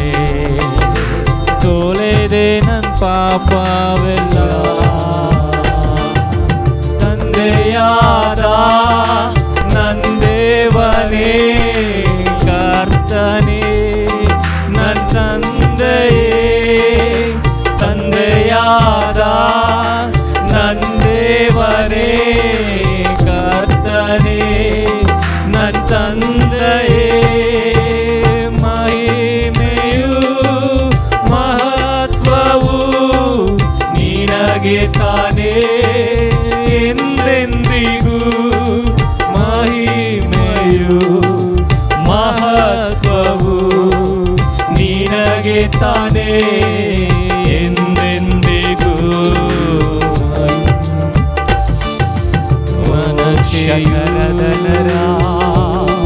ಎಸ್ ಲೋ ಗೌರವವು ಕರ್ತಯೇ ನಿಮಗೆ ತಾನೇ. ಓ ಲೋ ನನ್ನಲ್ಲಿ ಮಮತೆ ಇಟ್ಟು ಶಕರದನರೇ ಬಲಿಯಾದೆ ಶಿಲುಬೆಯಲ್ಲಿ ನನಗಾಗಿ ರಕ್ತ ಸುರಿಸಿ ತೊಳೆದೆ ನನ್ನ ಪಾಪವೆಲ್ಲ ಪ್ರತ್ಯೇಕಿಸಿದೆ ಜನಿಸೋ ಮುನ್ನ ನಿನಗಾಗಿ ಜೀವಿಸಲು ಪ್ರತ್ಯೇಕಿಸಿದೆ ಜನಿಸೋ ಮುನ್ನ ನಿನಗಾಗಿ ಜೀವಿಸಲು. ಆರಾಧನೆ ನಿಮಗೆ ಅನುದಿನವೂ ನಿಮಗೆ. Worship you Lord. ಆರಾಧನೆ ನಿಮಗೆ ಅನುದಿನವೂ ನಿಮಗೆ. ಆರಾಧನೆ ನಿಮಗೆ ಅನುದಿನವೂ ನಿಮಗೆ. ತಂದೆಯಾದ ನನ್ನ ದೇವನೇ ತಂದೆಯೇ ನನ್ನ ತಂದೆಯೇ ತಂದೆಯಾದ ನನ್ನ ದೇವನೇ ಕರ್ತನೇ ನನ್ನ ತಂದೆಯೇ ಮಹಿಮೆಯು ಮಹತ್ವವು ನಿನಗೆ ತಾನೇ ಎಂದೆಂದಿಗೂ. ಮಹಿಮೆಯು ಮಹತ್ವವು ನಿನಗೆ ತಾನೇ ಎಂದೆಂದಿಗೂ. ಮಹಿಮೆಯು ಮಹತ್ವವು ನಿನಗೆ ತಾನೇ ಎಂದೆಂದಿಗೂ. ಪರಿಶುದ್ಧನಾದ ಒಳ್ಳೆ ಕರ್ತನೆ, ತಂದೆಯಾದ ದೇವರೇ, ನಮ್ಮ ಮೇಲಿಟ್ಟು ನಿನ್ನ ಮಮತೆ ಪ್ರೀತಿಗಾಗಿ ಸ್ತೋತ್ರ ಅಪ್ಪ. ನಮ್ಮ ತಂದೆ ಅಪ್ಪ ತಂದೆ ಎಂಬುದಾಗಿ ನಿನ್ನನ್ನು ಕರೆಯುವ ಒಂದು ಪುತ್ರ ಸಂತಾನದ ಆತ್ಮವನ್ನು ಕೊಟ್ಟ ನಿನ್ನ ಪ್ರೀತಿಗಾಗಿ, ಶಿಲುಬೆಯಲ್ಲಿ ಯೇಸು ಮಾಡಿದ ಒಂದು ಮರಣಗಾಗಿ, ಸಂಪಾದಿಸಿದ ಕಾರ್ಯಗಾಗಿ ನಾವು ನಿಮಗೆ ಸ್ತೋತ್ರ ಸಲ್ಲಿಸ್ತಾ ಇದ್ದೇವೆ ಸ್ವಾಮಿ. ದೇವರೇ, ಈ ಒಂದು ದಿನಮಾನಗಳಲ್ಲಿ ಈ ಒಂದು ಶಿಲುಬೆಯಲ್ಲಿ ನೀನು ಮಾಡಿದ ಕಾರ್ಯಗಳನ್ನು ಕುರಿತು ನಾವು ಧ್ಯಾನಿಸ್ತಿರುವಾಗ, ಅದರ ಬಗ್ಗೆ ಇನ್ನು ವಾಕ್ಯವನ್ನು ನಾವು ಇನ್ನೂ ಹೆಚ್ಚಾಗಿ ತಿಳಿದುಕೊಳ್ಳುವಾಗ ನಮ್ಮ ಜೀವನದಲ್ಲಿ ಆ ಒಂದು ವಾಕ್ಯಗಳು ಪ್ರಭಾವ ಬೀರಲಿ ಅಪ್ಪ. ಆ ಒಂದು ವಾಕ್ಯಗಳು ನಮ್ಮಲ್ಲಿ ಒಂದು ಜೀವವನ್ನು ಕೊಡಲಿ ಸ್ವಾಮಿ. ಈ ಒಂದು ದಿನದಲ್ಲಿ ಯಾರೆಲ್ಲ ಕರ್ತನೇ ಈ ಒಂದು ಸೈತಾನ ಒಂದು ಕಾರ್ಯಗಳು ಎಂಬುದಾಗಿ ಆತನ ಒಂದು ಕ್ರಿಯೆಗಳಿಂದ ಬಾಧಿಸಲ್ಪಟ್ಟಿದ್ದಾರೋ, ಬಾಧಿಸಲ್ಪಡುತ್ತಾ ಇದ್ದಾರೋ, ಯೇಸುವಿನ ನಾಮದಲ್ಲಿ ಒಂದು ಬಿಡುಗಡೆ ಯೇಸುವಿನ ನಾಮದಲ್ಲಿ ಉಂಟಾಗಲಿ ಎಂಬುದಾಗಿ ನಾವು ಪ್ರಾರ್ಥನೆ ಮಾಡುತ್ತಾ ಇದ್ದೇವೆ ಸ್ವಾಮಿ. ಮರಣದ ಭಯದಿಂದ ಬಿಡುಗಡೆ ಆಗಲಿ ಅಪ್ಪ. ಪ್ರತಿದಿನ ಆ ಒಂದು ಕಾರ್ಯದಲ್ಲಿ ಭಯದಲ್ಲಿ ಭೀತರಾಗಿರುವಂತ ಯೇಸುವಿನ ನಾಮದಲ್ಲಿ ಇವತ್ತೊಂದು ಬಿಡುಗಡೆಯನ್ನು ಹೊಂದಿಕೊಳ್ಳಲಿ ಎಂಬುದಾಗಿ ನಾವು ಪ್ರಾರ್ಥನೆ ಮಾಡುತ್ತಾ ಇದ್ದೇವೆ. ಪ್ರತಿದಿನ ಈ ರೀತಿಯಲ್ಲಿ ನಾವು ಸೇರಿ ಬಂದು ಧ್ಯಾನಿಸುವ ಈ ಸಮಯಗಳನ್ನು ನೀನು ಆಶೀರ್ವದಿಸಪ್ಪ. ಇನ್ನು ನಿನ್ನ ವಾಕ್ಯದ ಗುಪ್ತ ಕಾರ್ಯಗಳನ್ನು ನಮಗೆ ಕಲಿಸಿಕೊಡ್ರಿ, ತಿಳಿಸಿಕೊಡ್ರಿ ಅಪ್ಪ. ಸಹಾಯ ಮಾಡಿ. ಇವತ್ತು ಸಮಯ ತೆಗೆದುಕೊಂಡು ಬಂದ ಪ್ರತಿಯೊಬ್ಬರನ್ನು ಆಶೀರ್ವದಿಸು ಸ್ವಾಮಿ. ಆನ್ಲೈನ್ನಲ್ಲಿ ನೋಡುವಂಥವರನ್ನು ಕೂಡ ನೀನು ಆಶೀರ್ವದಿಸು ಸ್ವಾಮಿ. ನಿನ್ನ ಹಸ್ತಕ್ಕೆಲ್ಲವನ್ನು ಸಮರ್ಪಿಸ್ತೇವೆ. ನಿನಗೆಲ್ಲ ಘನತೆ ಮಹಿಮೆ ಸಲ್ಲಿಸ್ತೇವೆ.